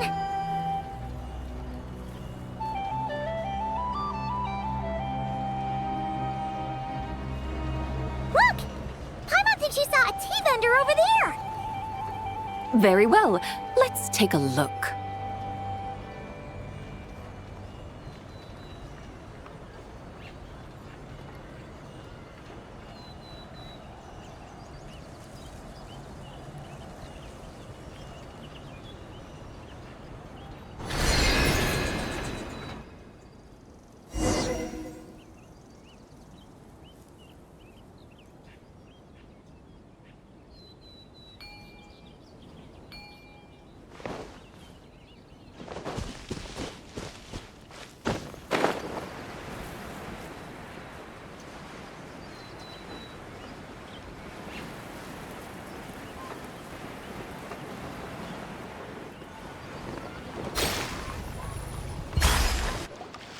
Welcome, please have a look around.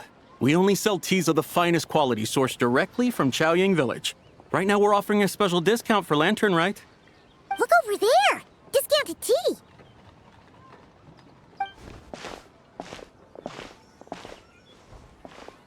Dear customers, are you looking to purchase some tea leaves? I can see from your bearing that you are no ordinary customers. My humble shop has some exquisite teas that should satisfy your more refined tastes. We're not here for quality. we're looking for a discount. A discount? Well, that's a coincidence. Our Sunglaw tea is on sale right now. A special festive offer. Something about the name of that tea sounds familiar to Paimon. Buy 3 boxes of Sunglaw tea during the festival to get 10% off. Buy 4, get 20% off. Buy 10, but... That's right! 10 boxes at half price. Have you been to our shop before by any chance? Oh, Paimon's definitely heard this spiel before. 3, 4, 10, 10, 20, 50. Zibai, what are you muttering about? When purchasing 3, 4, or 10 boxes, the corresponding discounts are 10, 20, and 50%. The intervals between the 2 sets of numbers are 1 and 6, and 10 and 30. Look! Her eyes turned blue! That's gotta be a first! If the differences between intervals remain equal, the interval after 6 should be 6 plus the difference between 6 and 1, which is 11. Similarly, after 30, the next interval should be 50. Therefore, extrapolating upward, the next 2 numbers in each set should be 21 and 100. You're making Paimon's head spin! Those numbers, what do they mean? They mean that if we buy 21 boxes of Sunglaw tea, we should get a 100% discount! 100% discount? You mean we'll get them for free?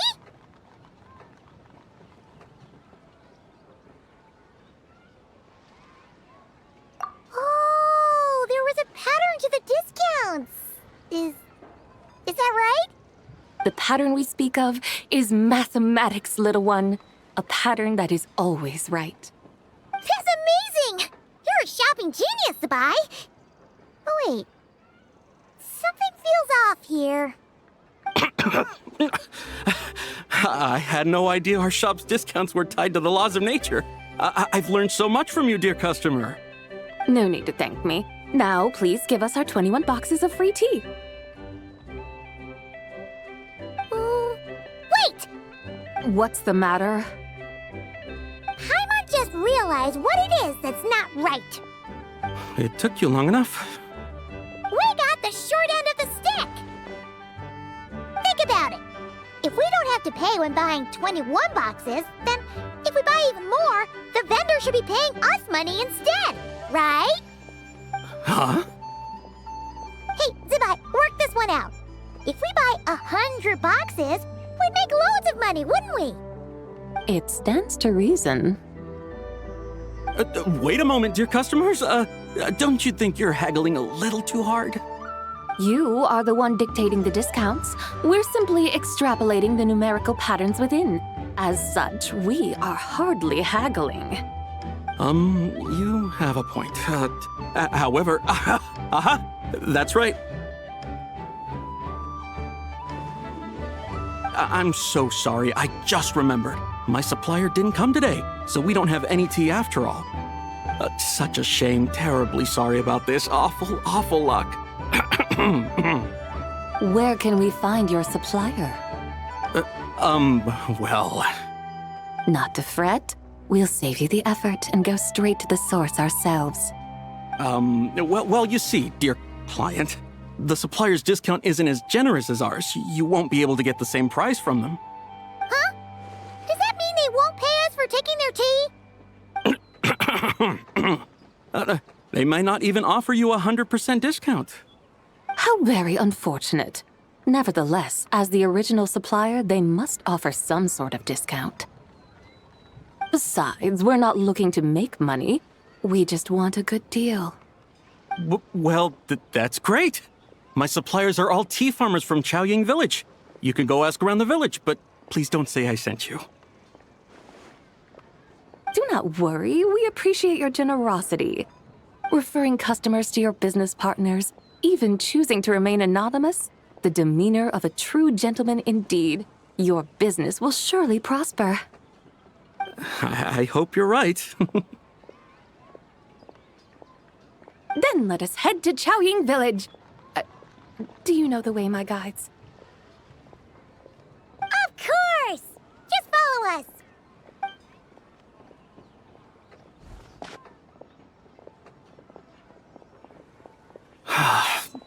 otherworldly beings were those? Thank the heavens I managed to send them on their way. I should hurry home and pray to the White Horse Adeptus. May she bless me such that I never encounter such customers again.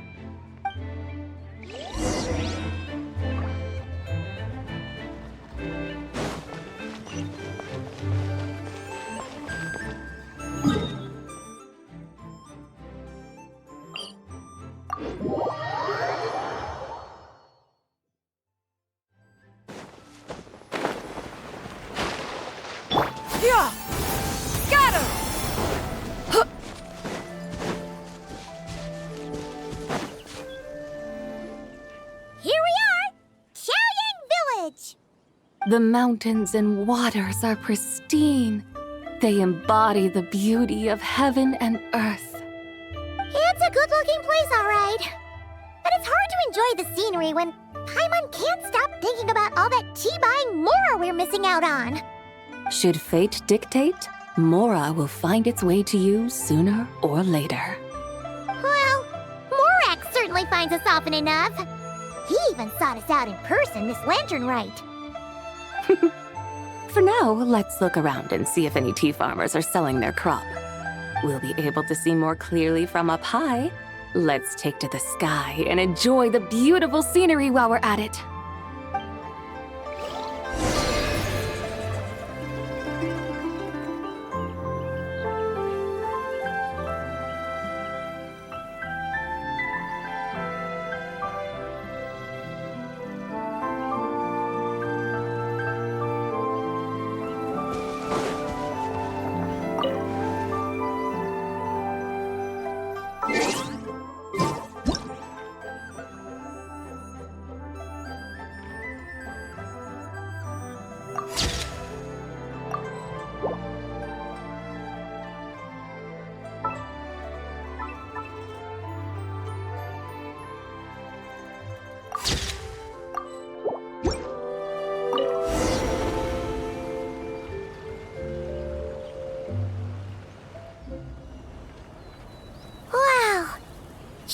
Village looks beautiful from up here.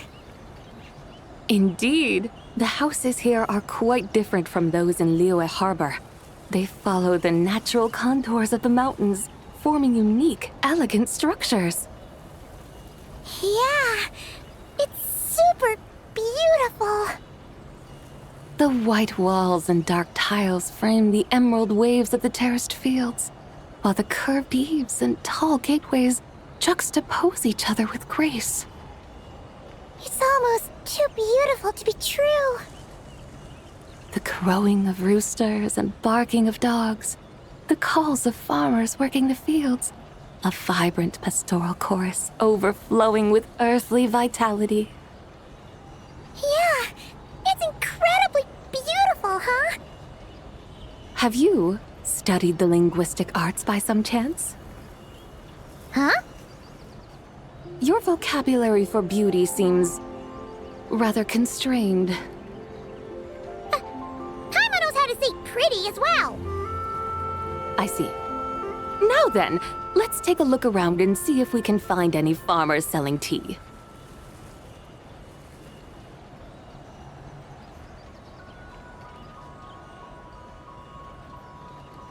Look! There's someone in that tea field! And they look kind of familiar. Wait, is that Lu Xiangxiang? And who is that? Oh, you'll remember her once you see her up close.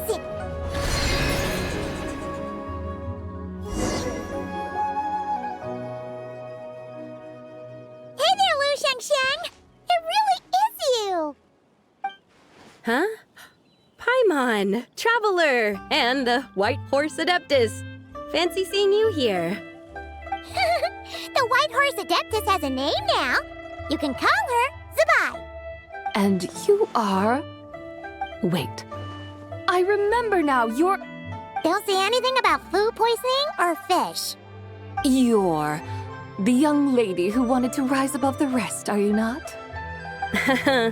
Yes, that's me. But I'm in a bit of a state right now. At best, I can say I've fallen below them. Fallen below them? What happened?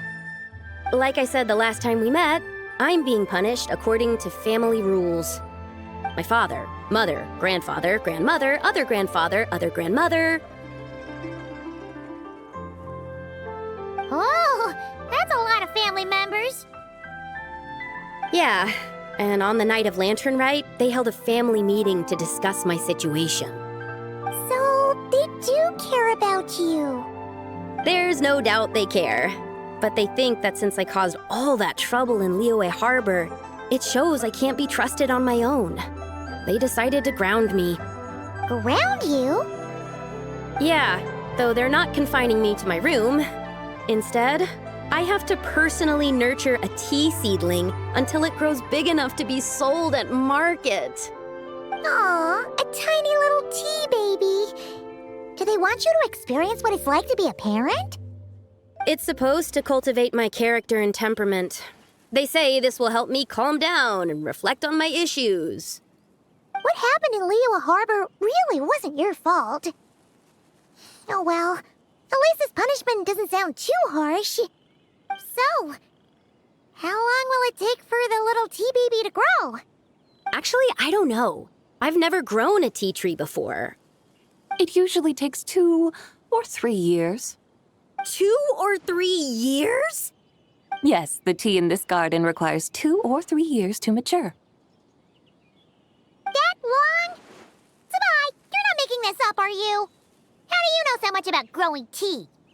When the plants thrive and grow, that is the meaning of my name. I can tell at a glance when their season of ripening will come.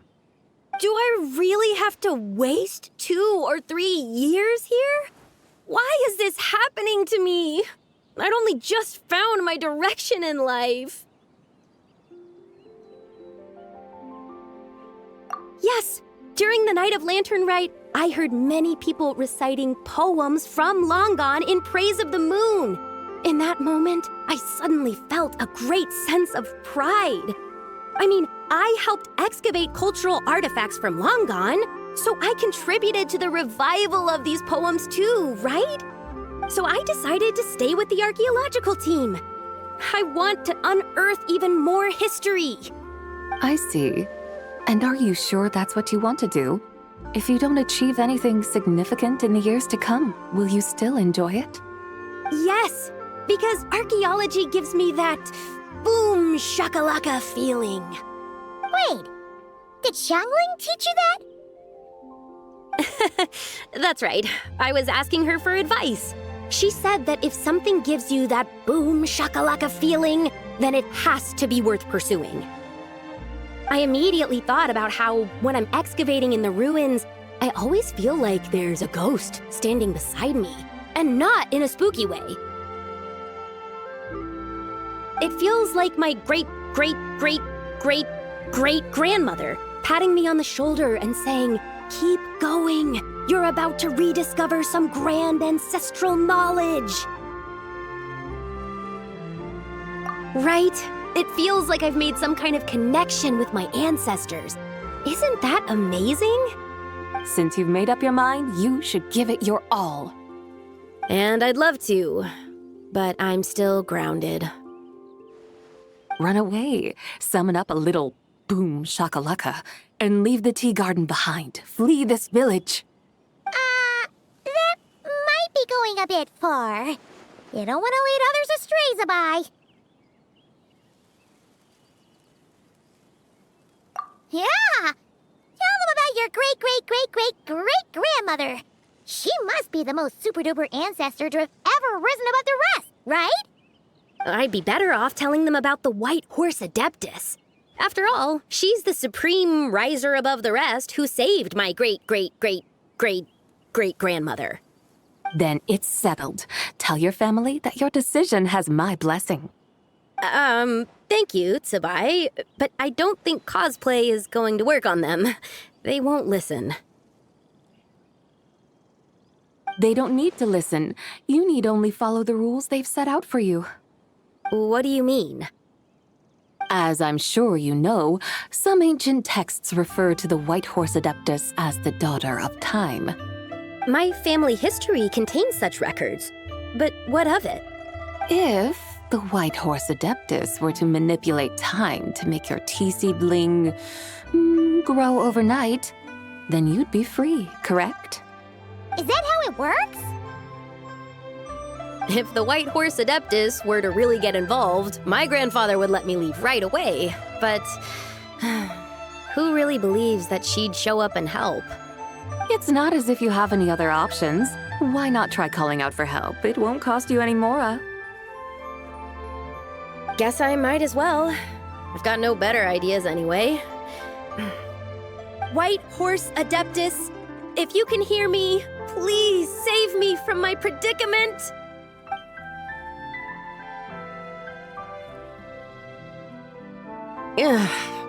Nothing happened, as expected. Perhaps the White Horse Adeptus has already heard your prayer. Why not come back here tomorrow and take a look? By then, the seedling you planted may well have grown into a thriving tea tree. Thank you, zibai, for trying to comfort me. I do feel better now, kinda. But can't you really do something like that?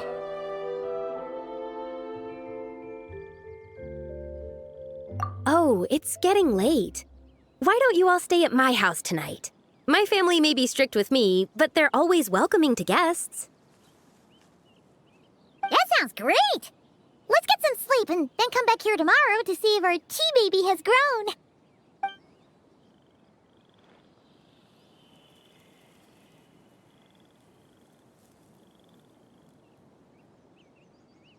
Oh, the tea tree! Whoa! Your tea baby is all grown up! Indeed, it has grown into a mature tea tree that can stand tall in the face of wind and rain. How is this possible? It must be the work of the White Horse Adeptus. Your prayer must have moved her. Are you sure? Perhaps she heard your prayer and chose to answer the call. She once saved my great-great-great-great-great-grandmother. This time, she saved me. That's incredible! Your family must be blessed by the White Horse Adeptus. I guess so. I need to tell everyone the news right away. They'd better. Since this is the will of the White Horse Adeptus, I don't see how they could object. Go, and if you run into any more trouble, call out to the White Horse Adeptus just like yesterday. Thank you so much! Paimon really thought you were going to use Adeptal energy to make the tea baby grow, zibai. When an Adeptus exerts effort, consuming their energy, is that not using Adeptal energy?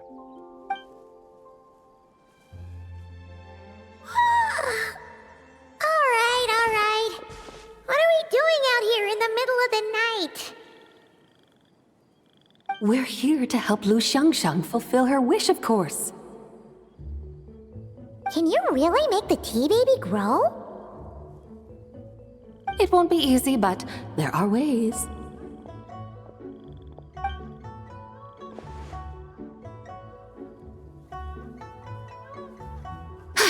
There, it's grown.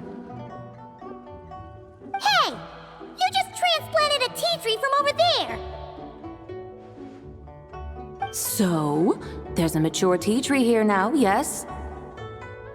Oh, yeah, but... And am I not the White Horse Adeptus? Well, yeah. Is this tea tree then not a manifestation of the White Horse Adeptus's will? You're not wrong. But again, there's something not quite right about this. Maybe this will become another mystical Adepti tale recorded in their family history. That would be marvelous. Paimon thinks so too. Hey, Traveler! Zibai seems to be doing much better now, don't you think? Oh! Paimon bets that's why Zhangli chose to send her on this errand. That's a great We've already shown her Liyue Harbor, Yuan Wharf, and Xiaoying Village. How about we head to Qingce Village next? Qingce. That name sounds familiar. The scenery there is really pretty, too. It's the perfect sightseeing spot. How about we show you around? I must say, I have been mightily impressed by the mountains and waters of Liyue. Please lead the way, my dutiful guides. All right, let's go!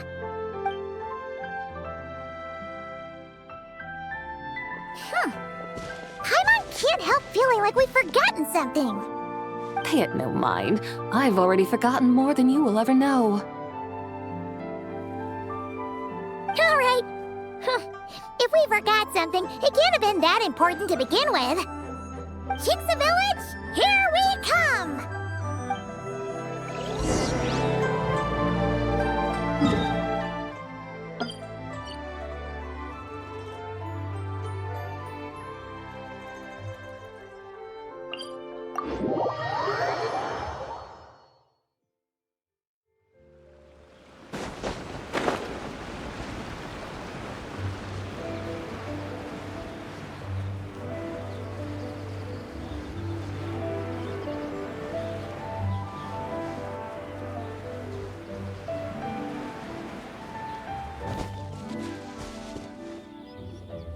We should plant cucumbers.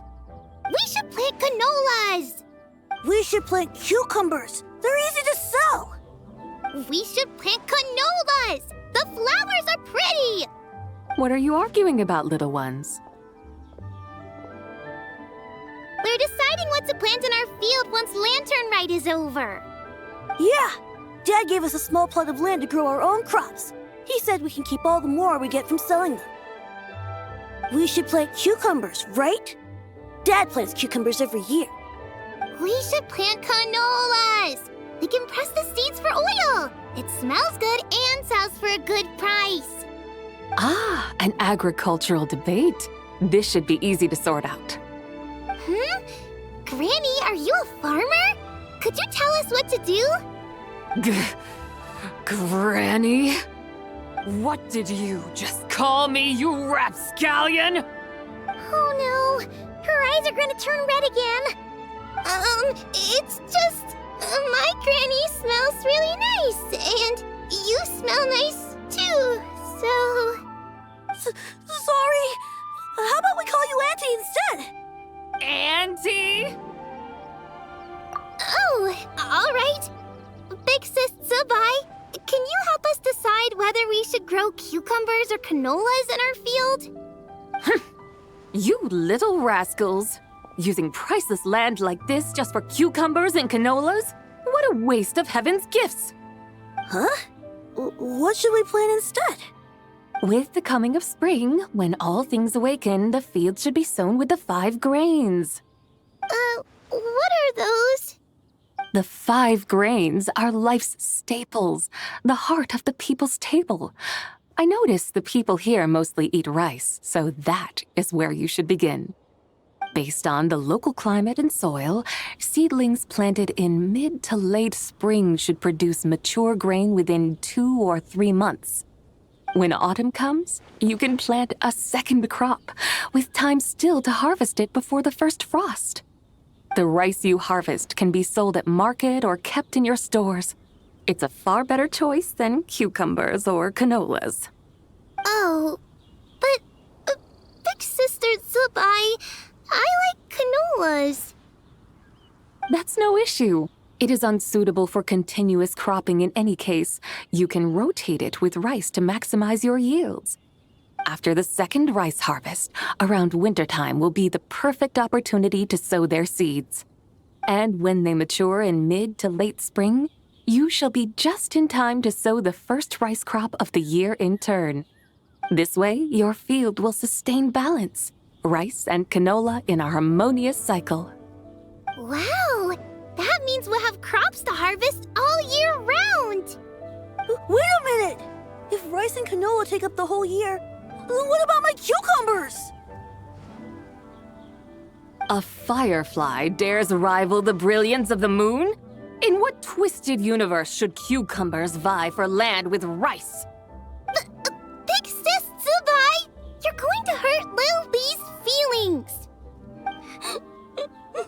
Auntie hates cucumbers!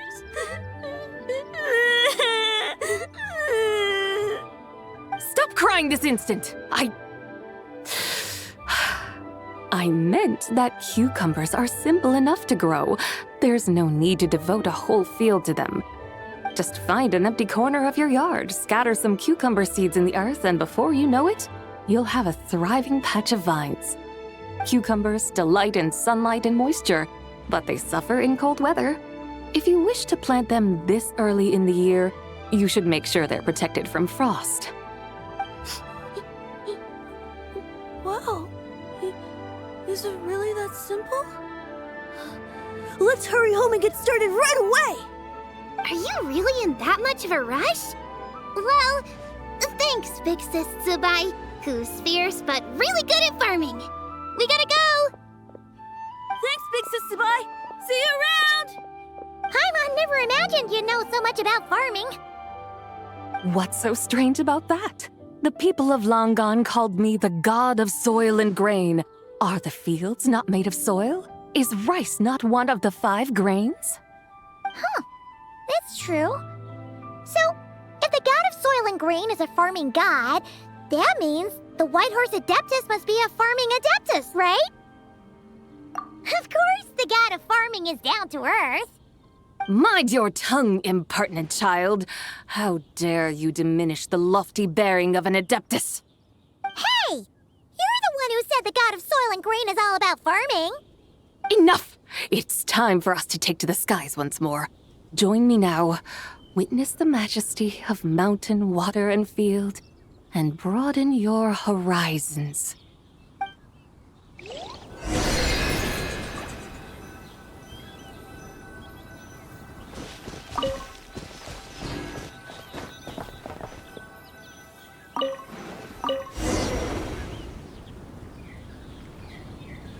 Wow!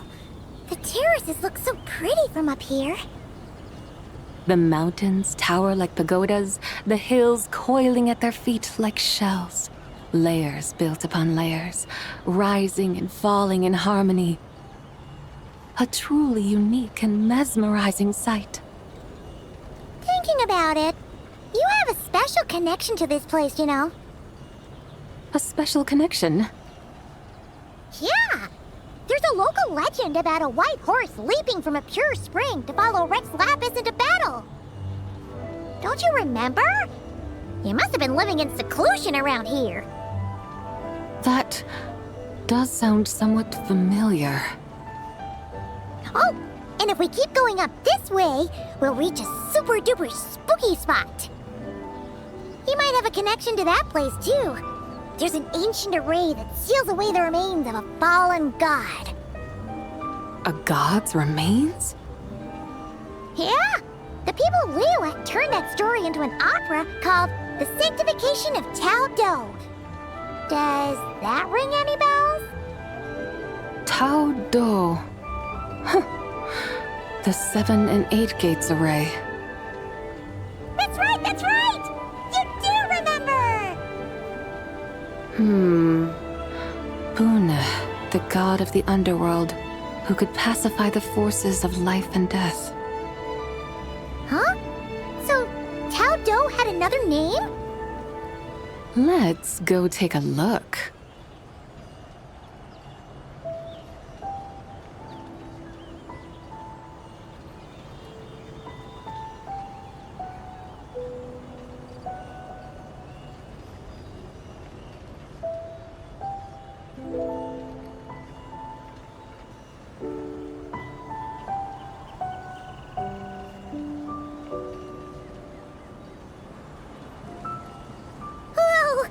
We've arrived at Wulwang Hill.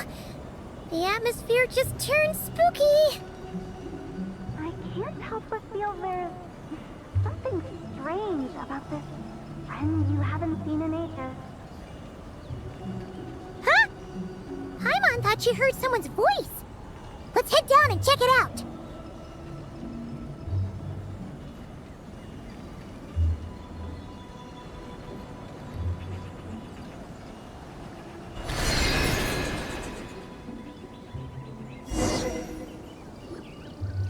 can't help but feel there's something strange about this friend you haven't seen in ages. Strange? Whatever do you mean? Her strangeness defies description. This Miss Zibai is a full-blown enigma, don't you think? I'm afraid I have no idea what you're talking about. Aren't you worried about sending her all the way to Yilong Wharf on her own to buy tea? What if she gets lost? Where there are people, there are paths. Now I'm the one with no clue what you're saying. She can ask for directions.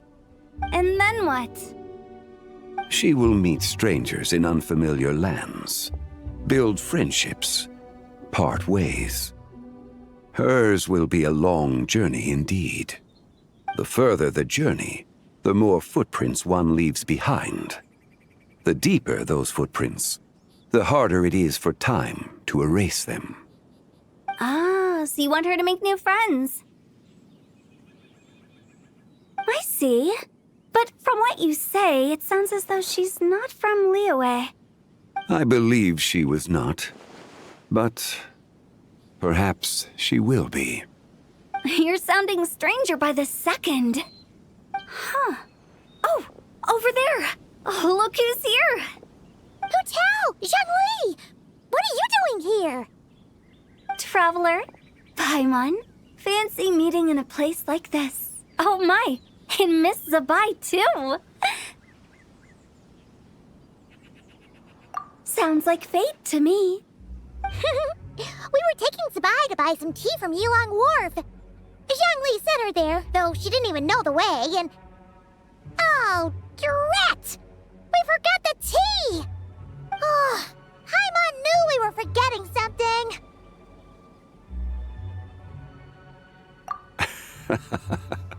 What's done is done. There's no need to dwell on it. Fresh tea grows with each passing year. Let fate deliver it as it wills. Exactly. You can get tea wherever you go. You're hardly running low now, are you? Paimon feels a lot better now that you've said that. Still, I'm a little confused. If you were buying tea, how did you end up all the way out here? We're taking Zibai on a sightseeing tour. We started at Liyue Harbor, stopped in at Yilong Wharf, went sightseeing around Xiaoying Village, made our way to Qingce Village, and now we're here! Wow, that is quite the itinerary. Yeah, actually, Paimon thinks it's about time we headed back.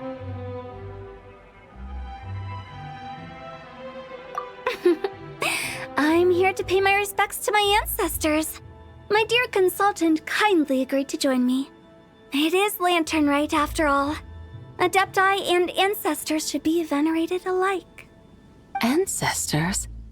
Wait, could you be?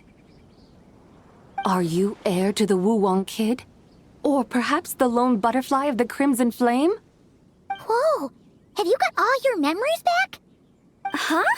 Miss Zibai, you know about the Wangsheng funeral parlor and the 8 adepts?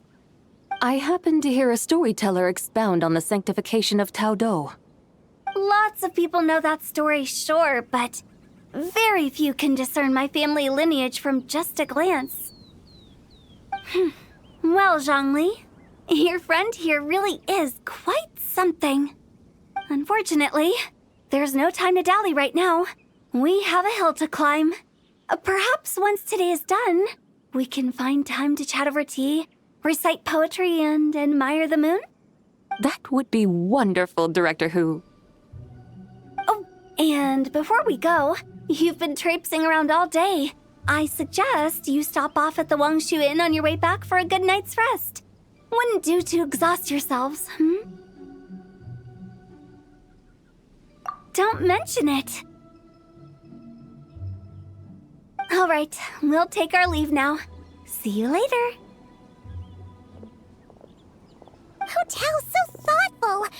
Why don't we follow her advice and stay at the Wangshu Inn tonight? Zibai, you can see the whole of Dihua Marsh from up there. The view's amazing. Plus, You can sample Smiley Yin-Xiao's cooking! Wang Shu. An intriguing name. It couldn't hurt to check it out. Awesome! Let's go!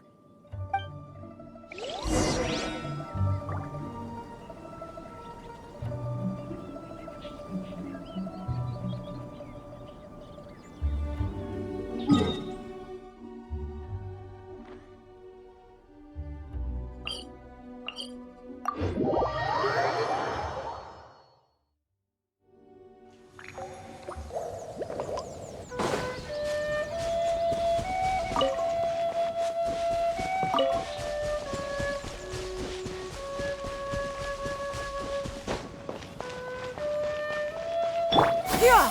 Skyward!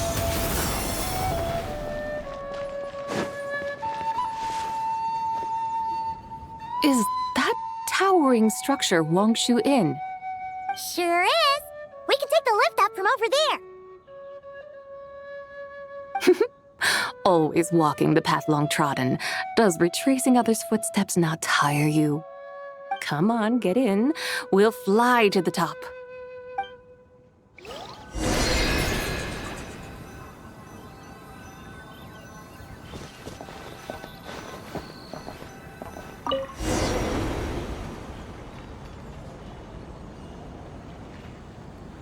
Are we really going to fly up to Wangshu Inn? Isn't that a bit showy? All the guests are going to see us. Is that a bad thing? To be able to witness an Adeptus. This will surely add to the inn's appeal, not to mention the room prices. The owner will thank us. You seem to really like showing off your powers. This inn's architecture is incredible, and the surrounding countryside radiates a picturesque charm. No wonder the new proprietor of the Baiju guest house thinks he can't compete and has decided to change his own establishment's name. The new proprietor? Ah! You mean Lu Shengsheng's dad! So you know about that, too! Personally, Paimon thinks it should go with something like Rex's Rest. That's a contender's name if Paimon's ever heard one. A fitting name indeed. So you think the guest house should change its name, too? Paimon kinda thought you'd say something like, "Such sacrosanct traditions must never change." Time flows ever onward. Why should the rules of yesterday be carried forward into the world of tomorrow? The people of today should determine what is to be kept. Huh. You're not as old-fashioned and stuffy as Paimon thought. The years ebb and flow, seas recede to reveal fields. In the vastness of time, I am but a wild horse in a boundless sea of dust. Even Rex Lapis, having waded through the waters of the river of time, is not quite the same as before. Zhongli? What was he like before? That is another story for another time.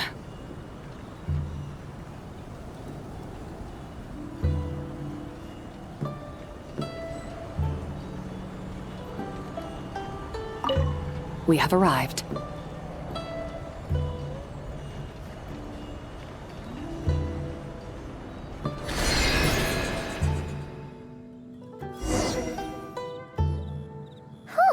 This is the first time Paimon's ever flown up to Wangshu Inn on a chariot. Everything's so different when you're up high. Wangshu. Like moon lanterns and shell lanterns. Might it all be a coincidence? What's a coincidence? Do you not know what Wangshu means? Wangshu can refer to the moon, but its original meaning is actually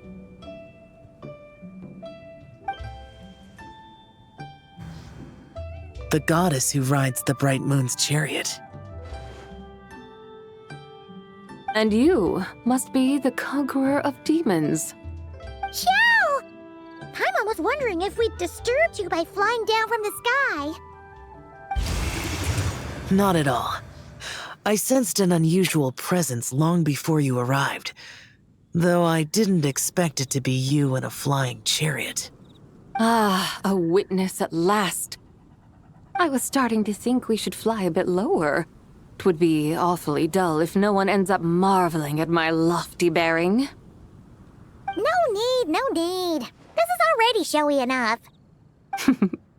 I'm not one to do good from the shadows, as Rex Lapis is wont to do. Then you must be... Oh, nay, I'm only cosplaying as the White Horse Adeptus, in truth. Cosplaying? What's that? Ugh, ignore her nonsense. She's a genuine article. The one and only, completely authentic White Horse Adeptus. It's just... Xiao, did Zhang Li say anything about her being a teensy bit... not quite right? Mental instability, perhaps? Did Zhang Li tell you that? No, this is my own speculation. Oh, you pretty much hit the nail on the head. It's like her brain's filled with a bunch of slimes right now. All gloopy and messy. There's a hot-tempered pyro slime, a math-obsessed hydro slime, and a mischievous little animo slime. But don't tell her Paimon said that, or she'll come and tell us all off. You white-haired rascal! Do you think I can't hear you? Uh-oh! We're in for it now! White Horse Adeptus. You must be wary from your journey. Why not take a rest? Oh, yes! You must be hungry, right, Zibai? How about we get some food? Oh, the chef here is incredible!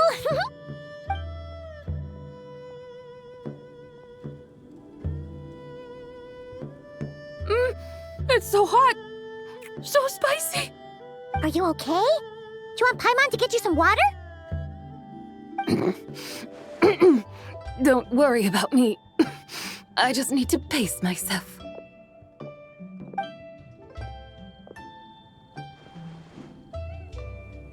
So, regarding your friend and her condition, does even the Lord of Geo have no solution? Zhangli said we should wait and she'll get better on her own. But who knows how long that's gonna take.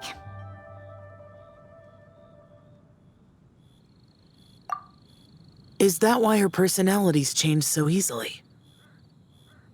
Paimon thinks that has something to do with her 3 deadly selves. Zhangli told us that the deadly selves are impure, affecting living things that get too close. The White Horse Adeptus's remnant spirit was attached to the deadly selves for a long time. It makes sense that her temperament and memories would have been influenced by them. But Paimon still doesn't really understand what the 3 deadly selves actually are. Paimon, as you do not practice self-cultivation, I cannot help you fully understand. But you can think of them simply as emotions and desires. The act of severing the 3 deadly selves is a means of exercising wicked desires and cultivating one's true self. I believe other nations have similar practices. In Sumeru, it is known as shattering Atmagraha. Oh, so it's about emotions, desires, and attachments, that sort of thing. It includes those. I wonder, does she still remember what happened in the past? Some of it, but right now, it's like she was suddenly awakened, but she's still half dreaming. The half that's still dreaming might remember things, but the half that's awake doesn't quite get it. Conqueror of demons, are you looking to learn about Rex Lapis's past from me? You are an old friend of his, so please, call me by my name. But Conqueror of Demons sounds so much more imposing. In days of yore, he was the Lord of Geo, Heaven's Star. Huh? You said the same thing the day you came back! But what does it mean? I'm afraid I can't remember. Hey! Did you really forget? Or are you just pretending so you don't have to tell? Why not ask Rex Lapis himself? Whether I've forgotten might be up for debate, but I am certain he remembers. He must have his reasons for not raising the past, and you likely have similar concerns. I shouldn't have asked. An answer that suits your style, General Elatis. Now that we're on the subject, though, I suddenly remembered something. Which is? In the distant past, there was a feast, which I attended. I faintly recall the Lord of Geo also being present that day. Oh! And then? What happened? Among the dishes served, there was one that could be found in every household throughout Langan at the start of spring. A dish called Flavor of Spring. I suddenly remembered the recipe for this dish. Is that it? Yes! Since it's Lantern Rite here in Liyue, why don't I make some for you to try? That sounds good.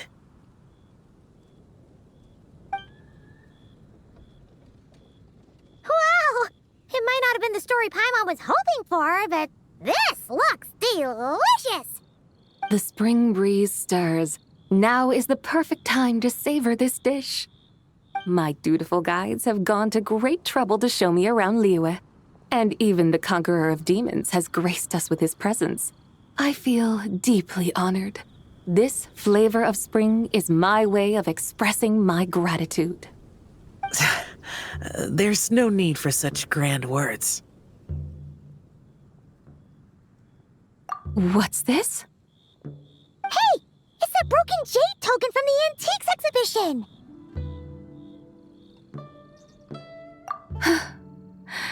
Indeed. This was once an Adepto treasure of mine. I'm amazed it ended up in your hands. Alas, it serves little purpose now in its fractured state. Please, keep it as a memento. Oh, that's a shame. Can't we fix it? This is the way of the world. Once jade is broken, it can never be made whole. Then, what about forging a new one? That is a good point. That it has ended up in your hands must be a message from fate. I could try to craft it into a little trinket for you. One that might prove useful on your journey. Ooh, what sort of trinket? It's just a passing thought, one that will require the right opportunity. I'll think about it more when the time comes. Now that we've had our fill, we should get some rest. Tomorrow we return to Liyue Harbor, where I'll have need of your guidance once more.